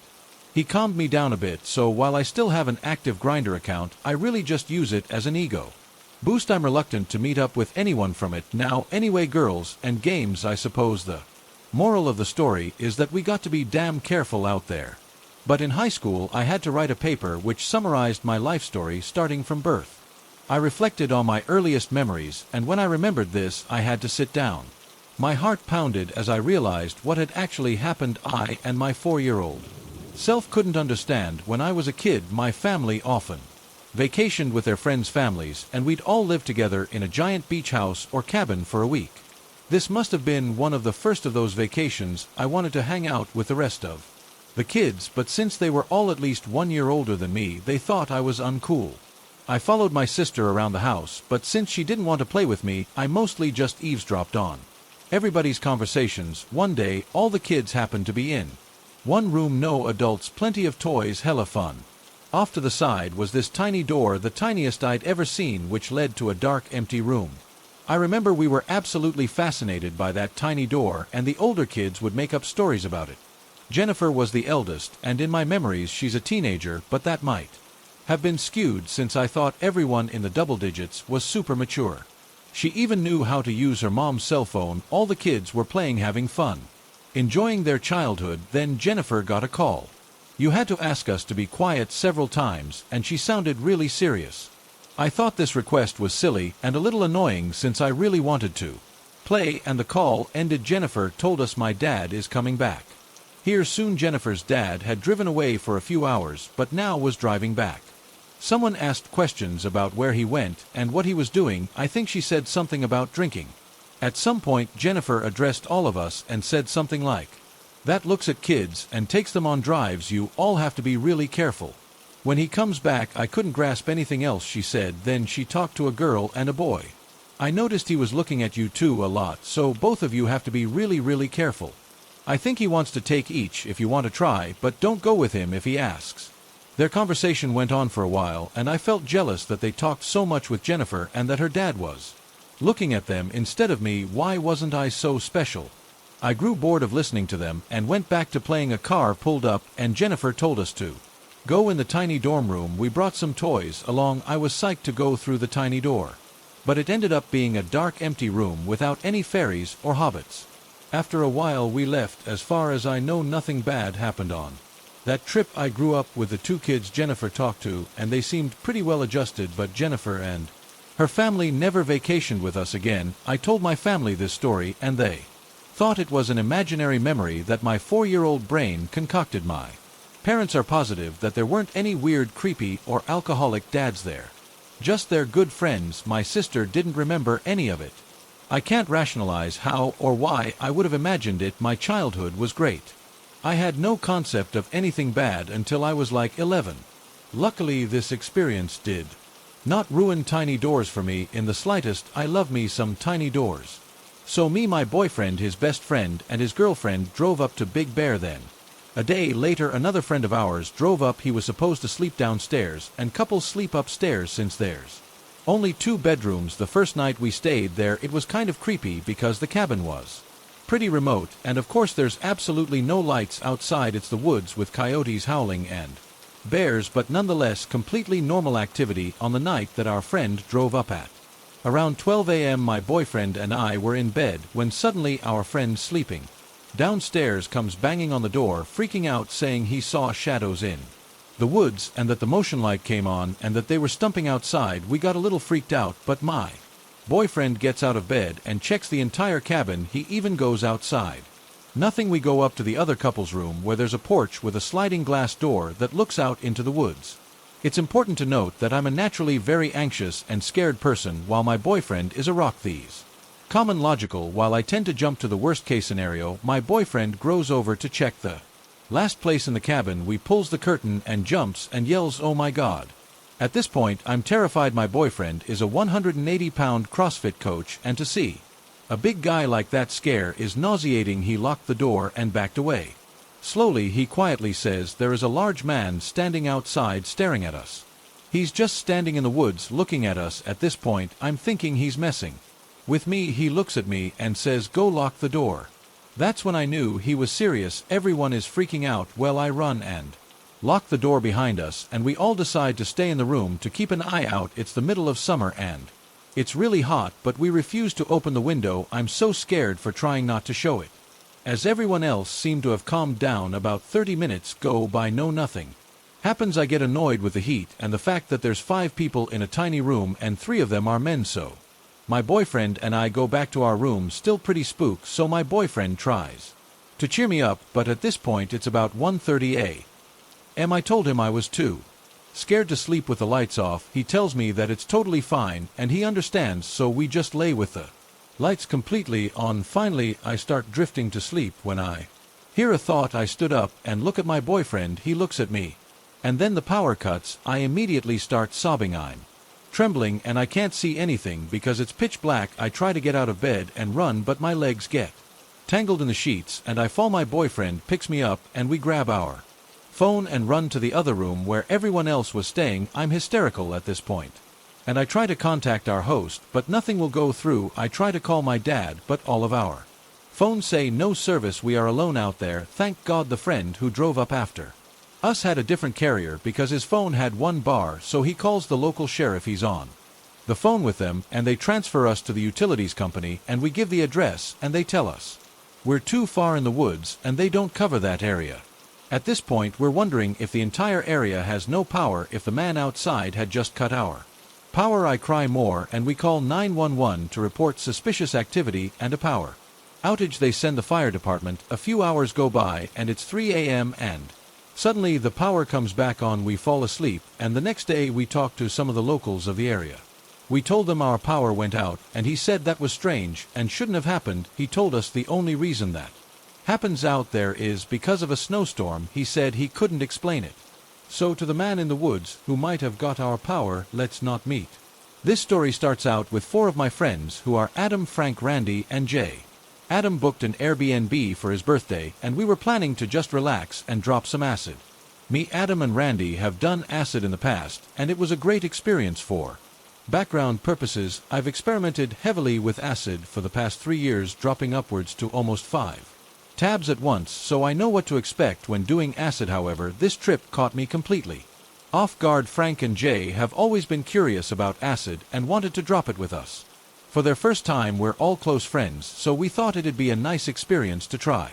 So we get to our Airbnb, which is a cozy 2-story wooded cabin. We all decided to take 1 tab each. Frank and Jay were hesitant on taking 1 full time, but eventually agreed to it since we were all going to take 1 full tap. This is where I should have realized that maybe we should have taken half or even a quarter, since I didn't know the dosage of each tap. However, I've always got acid from this dealer and knew he was a reliable source, as my previous trips were always safe regarding the doses and legitimacy of the LSD. Okay, now we all take the tab at 3 p.m. For the first 45 minutes, it was all going well. We were watching the Garden of Words and talking about life and our relationships and such. About another 45 minutes pass, and this is where the red flags start popping up. We all decide to go downstairs and just chill while I make food.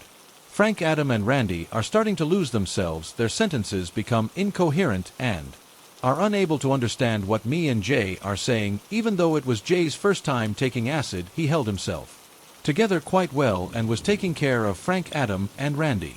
Adam then stubs his toe on a chair and starts bleeding. This is when the nightmare starts. Adam is in pain and he starts to say security check about every 20 seconds. I believe the injury towards Adam's toe started making him paranoid about the whole cabin, as he rented it in his name and wanted to make sure it's safe and such. So for about 30 to 40 minutes he's repeating the phrase security check. During this time frame, Frank and Randy are tripping out hard. They're starting to lose themselves completely. Frank is talking incoherent gibberish with Adam while Adam is in pain and repeating security check. Randy is sitting down by himself, completely out of his mind. He couldn't understand a word I said or what was going on, so me and Jay helped the three of them upstairs to relax and lay down a bit. I bring up the food I made while Adam is still saying security check over and over. This is when Randy and Frank fall asleep. We had some nice lo-fi beats playing to lighten the mood. However, I don't think this helped. Me and Jay are still in our right mind and just chilling until Frank wakes up and starts acting strange. He tried doing a judo move on Jay. Jay thought this was normal behavior because we're into combat sports and spar a lot. This was the first big red flag. Franklin goes to me to try a judo flip on me, but I counter it and we end up in bed. I asked him if he's good, then he quickly replied, "Yeah, I'm good." It was awkwardly fast every time he talked. It was like he was rapping like Eminem. This is when stuff gets weird. Franklin goes to Randy, who is sleeping, and proceeds to gouge his face out while asking Randy if he's okay. Frank keeps his fingernails really long for some reason, so if he goes to Randy's eyes it would have been bad. We move around the away from Frank and try to get him to relax a bit, because right now me and Jay start to realize that Frank is not okay.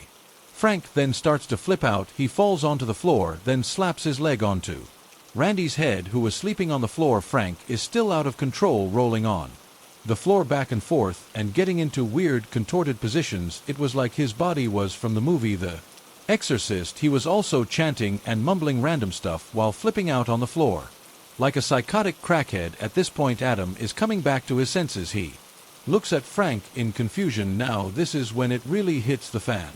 Upon seeing this, I go to the speaker to turn down the music. This is when Frank stands up and walks towards me, asking me what I'm doing. I say, "Just turning the music down, bro," as I'm still a bit freaked out by it. He pushes me violently aside and proceeds to grab the speaker. He smashes it on the ground. He then grabs the cord that was attached to the speaker and pulls on it while screaming, "What does it all mean?" at the top of his lungs. This scares the life out of me, Adam, and Jay, all while Randy is still asleep through all of this, and at this point we're all freaked out by what Frank does. Frank proceeds to walk to the staircase, but along the way he palm strikes Randy, who's starting to sit up. This causes Randy to fall back to the ground and go to sleep again. I'm not sure if it knocked him out or what. Frank also strikes me in the jaw right after hitting Randy, causing my jaw to slightly dislocate. While this is happening, Adam tells him to chill out, and I kid you not, Frank responds in the most demonic voice, "Chill out. No, you chill out." He sounded like a legit satanic demon, saying that after Frank hit my jaw, my first instinct is to clench and take him to the ground. We hit the ground, and I pan him with the help of Jay. Remember, this is Jay's first time taking acid as well, so he's freaking out by whatever was happening to Frank. Frank is violent, and he's strong as hell on the ground. He's struggling and chanting random stuff to himself like he's possessed or something. He breaks free a couple of times and attacks everyone. He smashed Adam's face in with a closed fist repeatedly until I got him off. There he was kicking anyone in front of him as we tried to pin him, even trying to bite us. He would scratch, hit, bite, or do anything he could do to harm us. Every time we pin him, he arched his back like that one scene from The Exorcist where the girl is walking down the stairs like a spider. Thank God I knew Brazilian Jiu-Jitsu, because Frank looked like he was set on killing all of us. This was a nightmare. His pupils were dilated to the point where his whole eye was just black. He would glare at me and Jay as we pinned him down, and this was so creepy. I thought he was a demon. Frank is screaming gibberish and making weird noises while trying to contort his body like the girl from The Exorcist. At times he would arch his back and stick his tongue out while trying to throw up while making the most demonic noises I've ever heard. What he was doing was straight up from a horror movie, and it creeped me out. At 8 p.m. this is when Randy wakes up. He couldn't believe what was happening. He thought that he had died during the acid trip, and he was now in hell. Reason being is that Randy sees that I'm bleeding and my face is swollen while pinning down Frank with Jay, all while Adam is having a mental breakdown.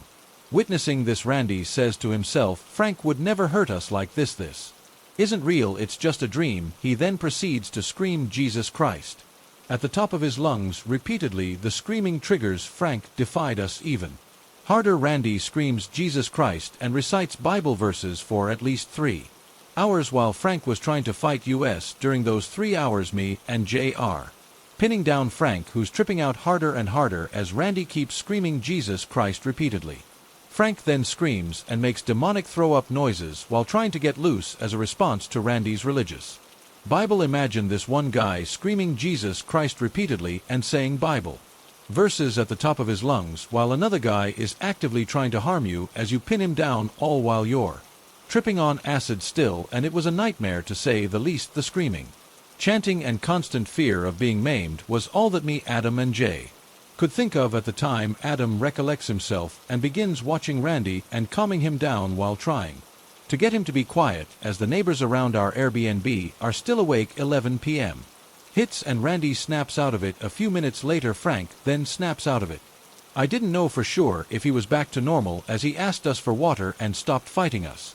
Me and Jay cautiously let him up, whoever Frank has his back turned toward me in case he went ape.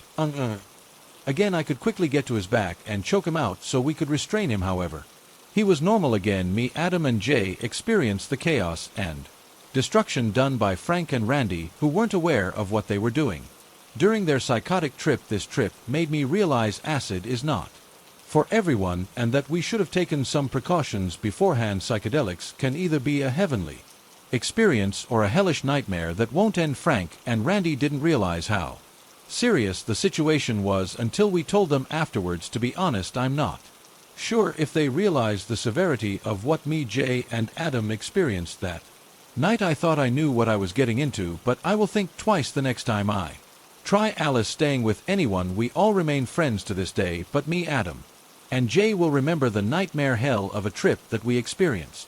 This trip will forever be ingrained in my mind as the worst LSD trip I've ever experienced in my life. I needed to get this one off my chest. This is a story of my first encounter with the paranormal that I can remember. That was about 8 or 9 years old, playing with my little cousins at their parents' house during a family gathering. Behind their house is a large forest located in northeast Florida. My cousins, their neighbor, and I were playing hide and seek in the forest, and the only rule their parents had was to stay within sight of the house. Of course, we didn't listen.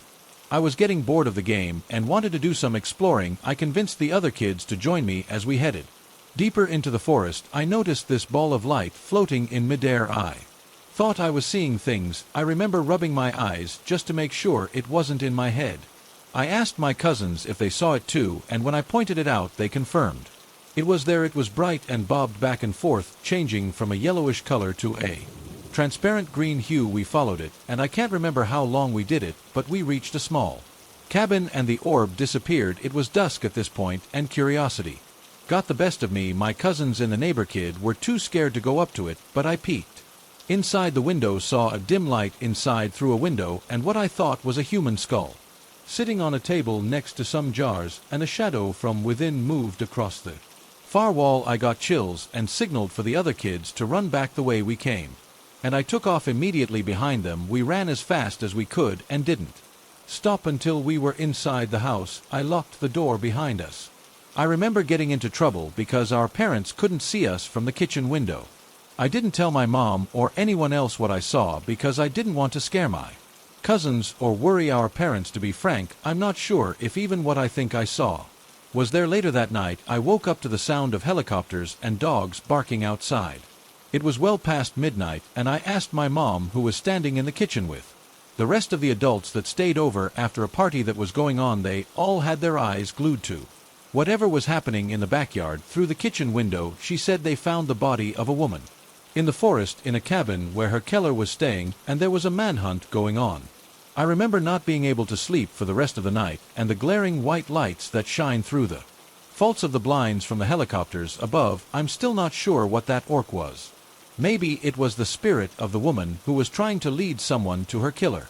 Not even sure if one of the other kids told anyone about the cabin and what we saw. Maybe one of their parents called the police. I just remember us not being allowed to go anywhere near that tree line anymore whenever we visited after that night. I never wanted to anyway. 3.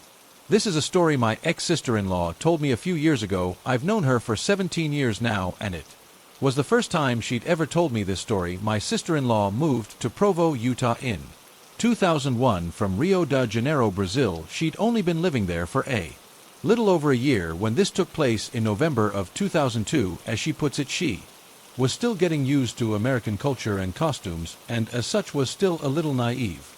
She promises this is something she'll never do again now for the story in her own words. It was a snowy night in November back in 2002, and I was driving home late from work one night. I drive slower than most even in the best winter conditions because high speeds give me anxiety. I only take the freeway if I absolutely have to, but I stick with regular as much as possible. Just like I was this night, I was taking my time as I drove home in quite the snowstorm. I came to a stop. I noticed a man with crutches walking along the side of the road. I felt bad for him and decided to pull over and give him a ride, which of course he accepted. I wasn't scared or nervous at all to offer this stranger a ride because after all this is Provo and I'm from Rio de Janeiro. I felt very confident in my street smarts, especially in a smaller city like this. We started with just small talk, which was pleasant, and that evolved into a lengthy conversation. As the conversation progressed, he began to ask me some questions about myself, including what I did for a living. I told him, and in turn asked him what he did for a living and what he was doing on the side of the road in the middle of a snowstorm. He told me he'd just been released from prison and was going to his friend's house. When he arrived, he found out his friend no longer lived there and he was just wandering around because he didn't know where to go. You're probably wondering what his answer was for what he did for a living. Well, what he said after I asked this question chilled me to the bone. He simply told me, "I end people's lives." He then proceeded to give me some very sound advice. He said, "You are a good person, but what you did for me today, I don't want you to ever do again. It's dangerous. Are a lot of bad people out there, and today is your lucky day." With that, he asked me to pull the car over, got out, and we went our separate ways. I had goosebumps the entire time she was telling the story. I couldn't believe what I was hearing. I'm very thankful she has not done that ever again. It was the spring after I graduated college, and I didn't know what I wanted to do with my life. I decided to take a pause and ride my bike down the coast from Canada to Mexico. Well, I was pretty nervous to be going by myself, but for the majority of the time I felt safe. Halfway through or so, I got pretty comfortable with sleeping alone in fairly empty campsites, parks, and wherever I could. There were even some stretches on the trip I rode with other bike tourists. This one encounter, however, brought my guard back up for the remainder. I was halfway down the Oregon coast and was a mile or so from the campground I'd planned to stay for the night. There was this notable yellow car that had passed me, headed in the opposite direction. When I pulled into the campground, I stopped at the information board to look at the map and fees. As I'm sitting there, I see the yellow car coming down the road, and it stops where I am. This older guy in his late 50s or early 60s gets out and starts looking at the board with me. He's friendly and seems completely normal, charismatic. Even he's asking me about my trap and starts mentioning how he's from the area but has never checked out this campground. At this point, I'm still pretty naive. There's plenty of nice people I've met on the trip that chat me up and ask me about the bike tour. He's talking to me and getting closer, and this part is what starts to make me uneasy. He would repeatedly reach out his hand to shake mine like he was about to leave, but every time he shook my hand, he would grab my forearm with his other hand and do this weird gasp laugh thing. The way he did it looked insane, and the arm grasp was very firm.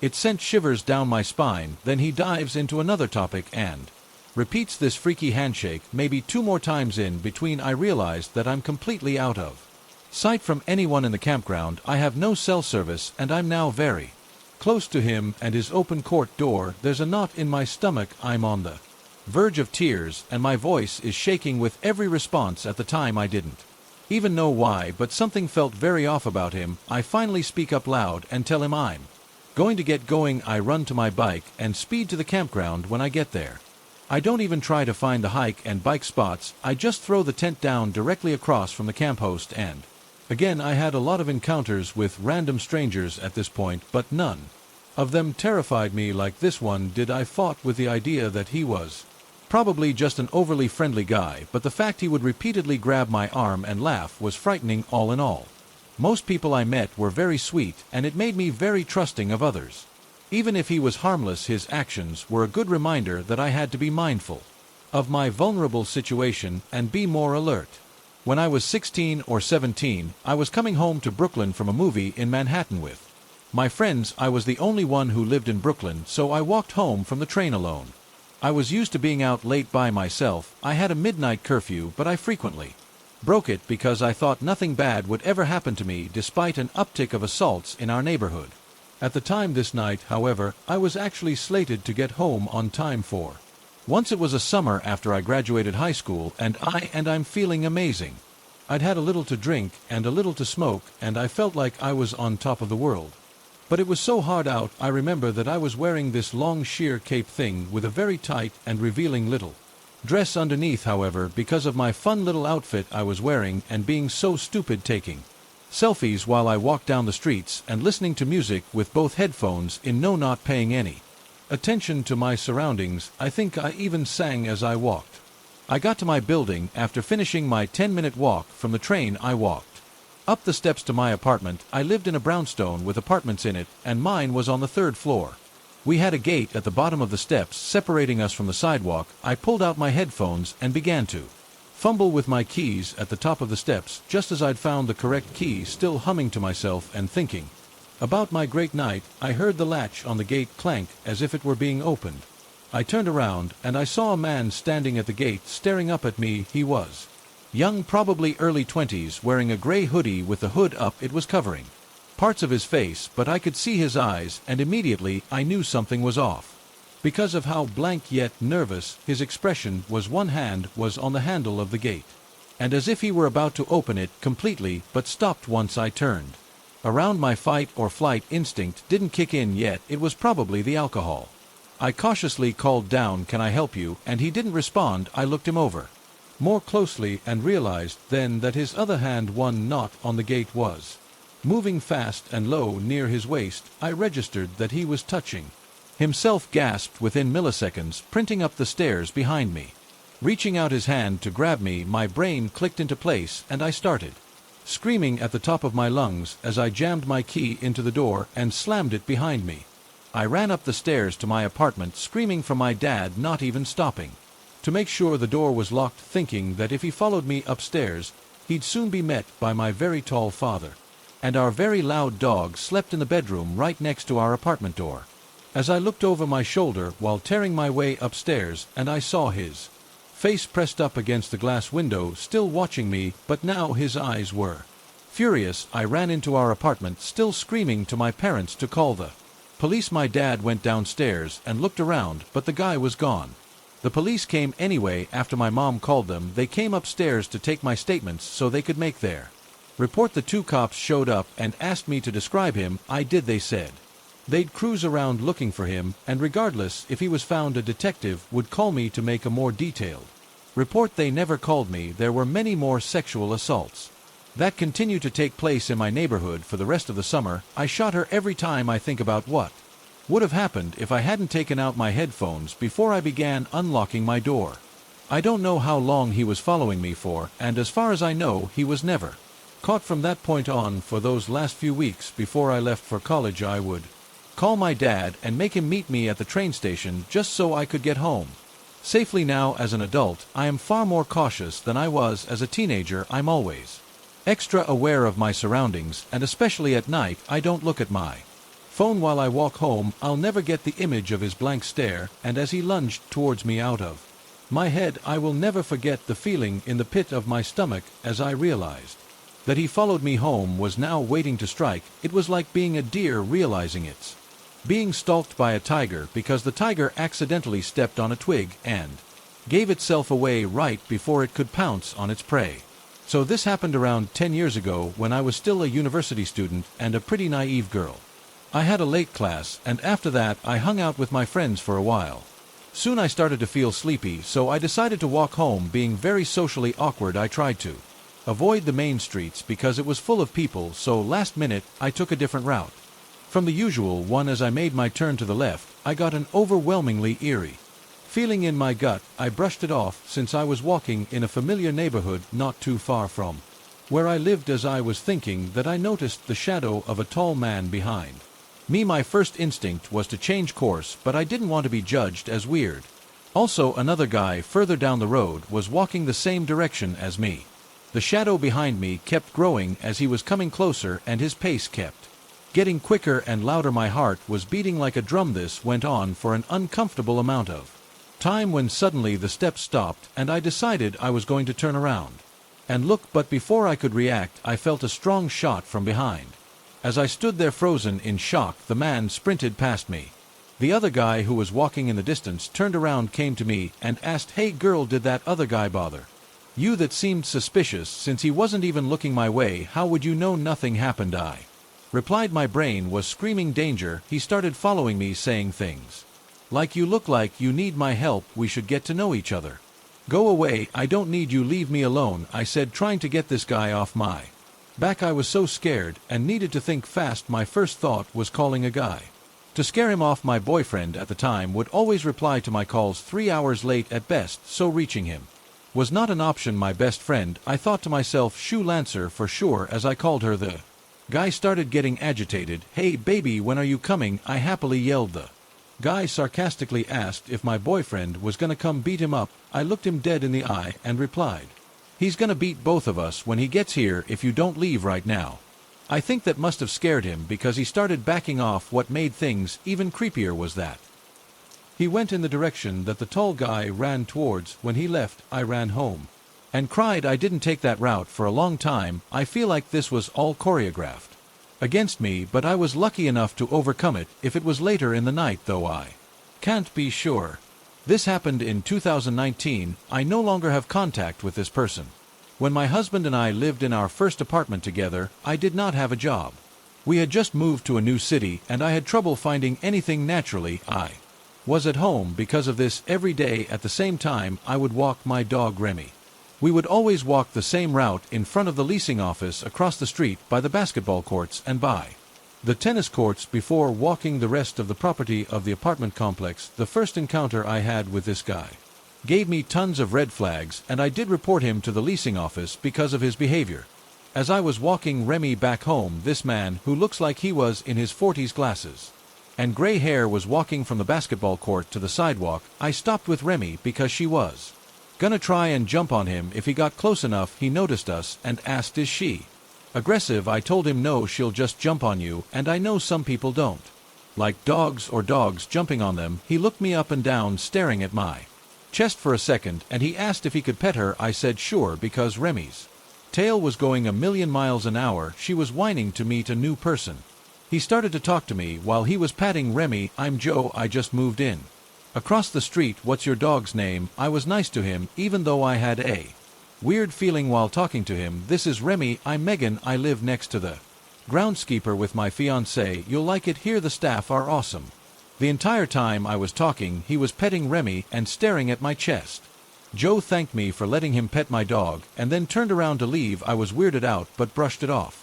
I told myself it was probably nothing. I walked Remy the rest of the way home, but I noticed that Joe had went into the entrance of his apartment building, but he was watching me walk home through the glass. I hightailed it the rest of the way to my apartment. It had freaked me out enough, so I called the leasing office and told them that Joe watched me walk home after meeting me and that I was generally uncomfortable with him. I also had them come fix the blinds in our dining rooms because I didn't want anyone looking inside our apartment. After I loaded myself into the car and drove myself to my mother-in-law's house, I stayed there until my now husband got home. Anytime I walked Remy and eventually Peach, my other dog. Joe always was somehow outside when I was. He always tried to come talk to me or pet the dogs. Luckily, when I would walk Peach, she would growl at him if I ever walked the dogs with my husband. He would never come talk to me. It was only if I was alone or with Remy.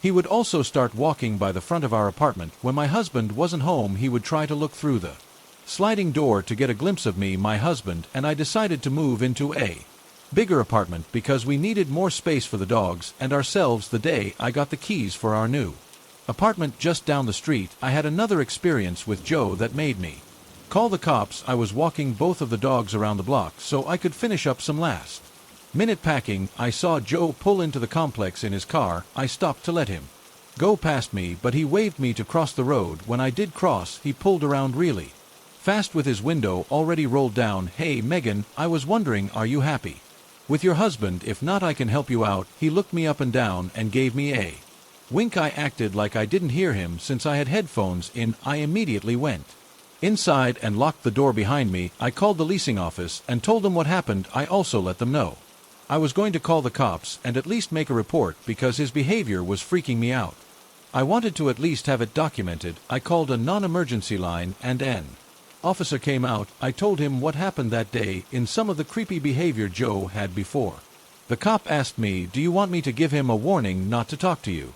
I said yes. I thanked the officer for his time, and he took my name and phone number down. He went to the leasing office to talk to the staff about the situation. About an hour later, the cop laughed. He gave me a call. He told me he's talked with the property manager of my apartment and the also Rancho's license plate. He told me his name and told me that the leasing office said he has other complaints from other tenants on file. He also mentioned he didn't get a chance to talk to him because Joe was leaving as the cop arrived at the leasing office. I thanked him again for his time and finished packing. I decided to go to the leasing office to talk to the property manager so I could clear up anything just in case.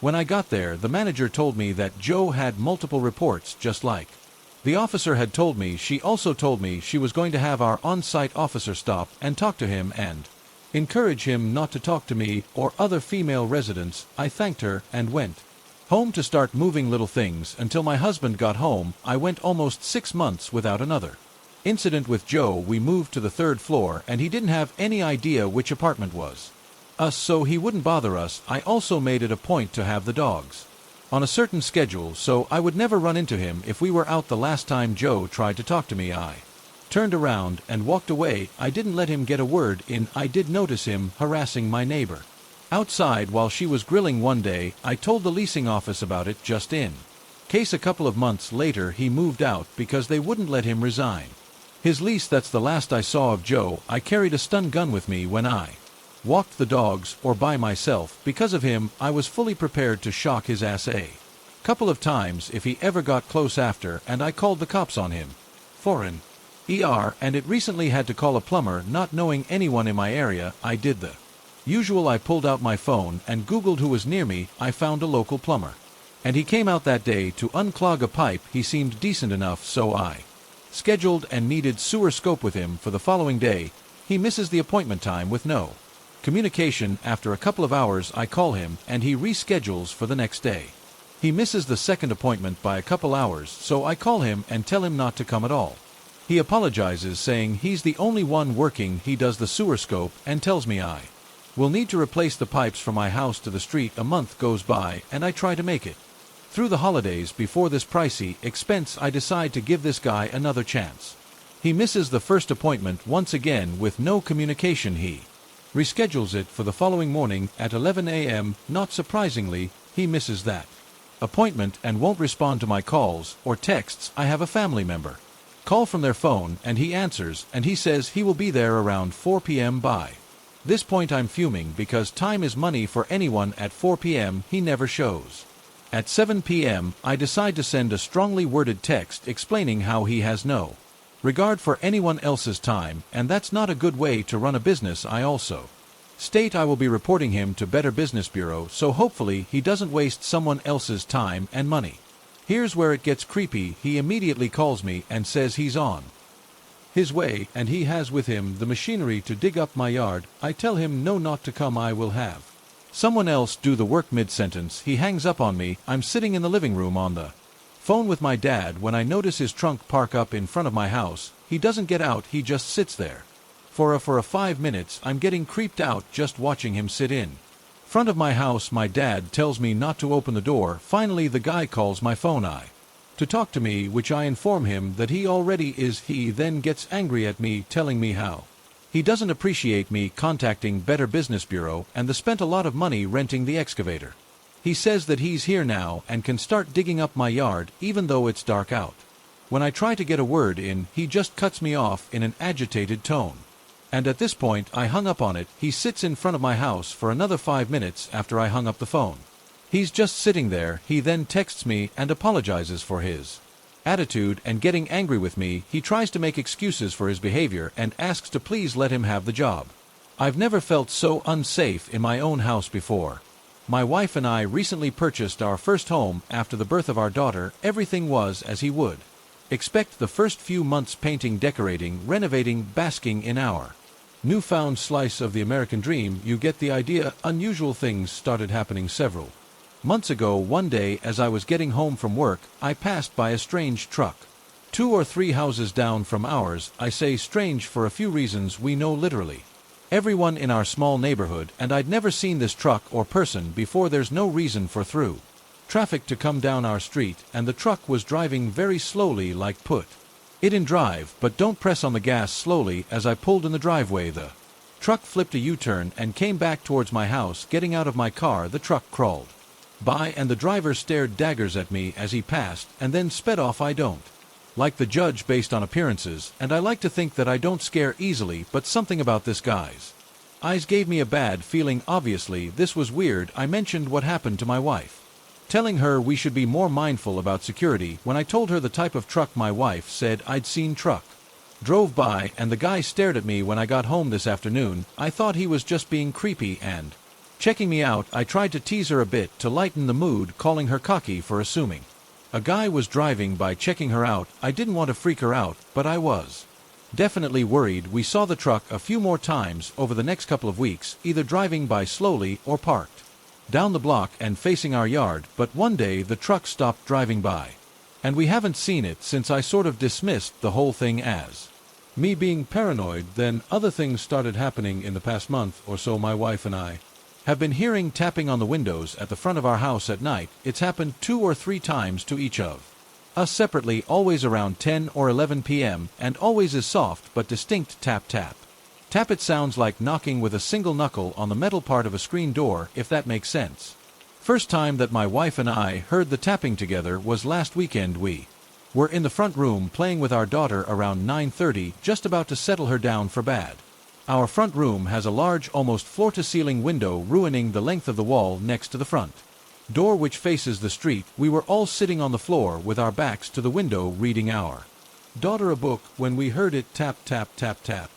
Now our house is older. Creaks and cracks are not uncommon, but this sound was so distinctly intentional that my wife and I immediately looked at each other and bolted up out of the room. I had my wife and daughter lock themselves in the back room while I turned all the lights and did a sweep all around the outside of their house. Of course, I didn't see anything. I was ready to dismiss the whole thing as more paranoia over something that probably hadn't had an innocent explanation.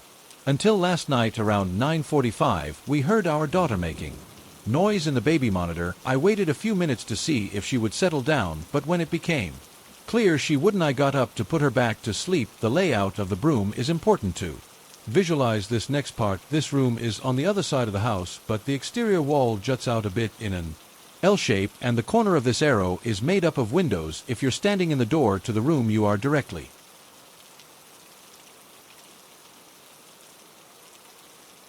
across from these windows in one corner, and there's a rocking chair in the other corner pointed toward the front of the house. One window faces the street and the other faces our neighbor's house. The garden bed planted with small shrubs wraps around the outside of the house. Directly underneath, I was sitting in the chair getting my daughter settled down. I had a lamp on, so the room was softly lit. Once she fell asleep, I stood up and put her in her crib when something caught my eye. It was a figure standing about a foot away from the window in the bare space between the shrubs in the house. They were staring at us. I didn't look long enough to see anything more than what appeared to be a man in a light gray hoodie standing a few feet away on the other side of the glass. Sprinting from the room, I brought my daughter back to my wife and I's bedroom, leaving her there while telling my understandably confused wife to lock the door. After turning off all the lights inside the house and turning on all the lights outside, I began moving from room to room, peering out the windows into darkness. I couldn't see anything out of the ordinary. Whoever it was must have taken off after seeing me notice them and made a quick exit. Obviously, I had some trouble sleeping after this.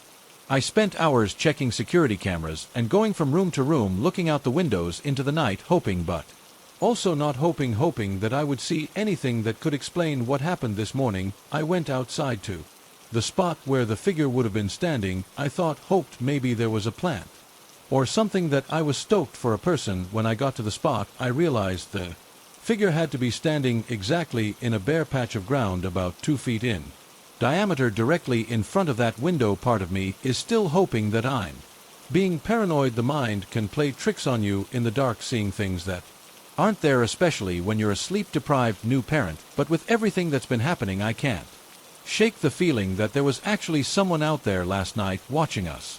Please let me be wrong, and to keep everyone updated, nothing happened the next night. I expected that would be the case for a couple of reasons. First, so far, all of these events have taken place a week or two apart. We're tapping this weekend and seeing the figure 2 nights ago with the closest in time of any of them. Second, this person absolutely realized I saw them. I really wouldn't expect them to be so bold as to come back the very next night, and I still stayed up and kept an eye out though. I was always an extremely small and sickly child. I looked young for my age. My family and I lived out of town, about 8 miles out. Our little community was next to a highway. The school bus would drop me off 2 blocks away from home. One day, I noticed a red truck following slowly behind me, so slow that I figured they were just looking for a house or something. I ignored it and walked to my house. That was the end of that. Consistently, this truck would follow slowly behind me. After a couple of days of this, I walked into my house and looked out the window. Inside of the truck was an older man and a black lab. He was staring at me, idling inside of his truck, and he pulled away. I decided enough was enough. I told my parents. Of course, my sister was quick to jump in that I was lying, but my mom thankfully believed me. She drove me to the bus stop the next morning. The red truck was there across the street at the gas station, pointing toward the bus. I got on the bus, and my mom decided to drive around the truck. She described the scene. The man was disheveled and dirty, hunched over in his seat, just staring at the bars. His license plates were caked in mud, so she couldn't make them out. Freaked her out so much she called the police and the school. I went to school and was quickly pulled into the office. The man had been spotted at the school, waiting in his truck that day. I rode the bus home. This time the truck was parked along the street. I would have to walk past this man's driver's side door to get home. I debated considering running for it. Apparently this man was getting desperate now that he was spotted. Police car showed up and I talked to the policeman. They went to go talk to the man. He quickly pulled away from the curb and took off down the highway, and never saw him again. And I don't believe that he was ever caught. Because of this experience, I am extremely guarded and paranoid with my own daughter. The world is a terrifying place these days, and children go missing so easily. I don't like to think about if I'd been grabbed, I wouldn't be here telling this. My kids wouldn't exist. I was lucky. Many children aren't so to the stranger with ill intentions. Let's not meet. This happened back when I was 17 and living in a small rural village. I'd been at a friend's house all evening, watching films and chilling, and I left to go home at around 11 p.m. It was quite a long walk back to mine, as she lived on the outskirts of the village, down some back roads. I felt relatively safe is when it got to a certain time of night. It was quiet. You wouldn't bump into anybody, and there would hardly be any cars on the road, especially at that late hour. It was weirdly peaceful. Where I lived was a large avenue with 2 big blocks of houses, like 2 big circles that he would get to after following a small dark road that consisted of a few large old houses into vicarage. As I'm passing the big ridge, I see this little beat-up red Nissan Micra coming towards me. I mean, there was nothing subtle about it. It nearly came to a full stop as it grew alongside me, and I said to panic. There was not another soul about. Just me and this strange guy. I was determined not to get myself into a tears, so I picked up the pace and refused to look at him. As far as I know, you drove off. I continued walking home, which was literally a straight line from there, and I kept listening out for a car engine and was vigilant of any headlights creeping up behind me. Heard nothing and saw nothing, so I breathed desire relief as I could now see my house. I walked in and locked the door, and I saw my mom stood in the living room, chatting on the phone. I'm trying to interrupt her conversation, telling her about the weird guy in the red car, and for some reason she goes to the front window and peeks through the curtain, and she takes the phone from her ear and says, "What, that car?" This is all in a minute since walking through the door, and I'm thinking to myself, it can't be him, because if he'd followed me, I would have hurt the car before I even get a chance to look for myself. There's a knock at the front door, so I go and answer it, only pulling it open a few inches, and there's this guy stood there empty-handed, wearing a baseball cap. It was the same guy and the same car. I just stood there and said, "Can I help you? Did you order a pizza?" He asks me. I say, "No, I think you have the wrong house." Taking a step towards me, he says again, in a not so messing around kind of tone, "No," I said, "Did you order a pizza?" Before I reply, my mom's come up behind me and opens the door fully and says, "Is there a Problem this causes him to back up mumbling, "I must have the wrong house address." Before he gets in his car and takes off, me and my mother were both a bit spooked, and made sure every point of entrance in the house was locked up properly. So to the stealthy alleged pizza guy who stalked me home, let's not meet again. This happened when I was about 8 years old. I went to the big science museum in Canberra with my family. Whilst we were visiting my stepdad's family, we were all in the same section, but my mind wandered off to a different area where some guy was giving a presentation or something. I'm just standing there listening when some old guy stood behind me, and he put his hands on my shoulders and started rubbing them like I was his daughter or something. I freaked out straight away and moved away from him, still keeping an eye on him and feeling very cautious. A woman comes out of the toilets right next to where we were. She looked at the man and then looked at me, and she walked over and stood next to him. I went back to my mom and told her what had gone down. I don't know what that couple were planning, but I had a feeling I could have ended up in those toilets.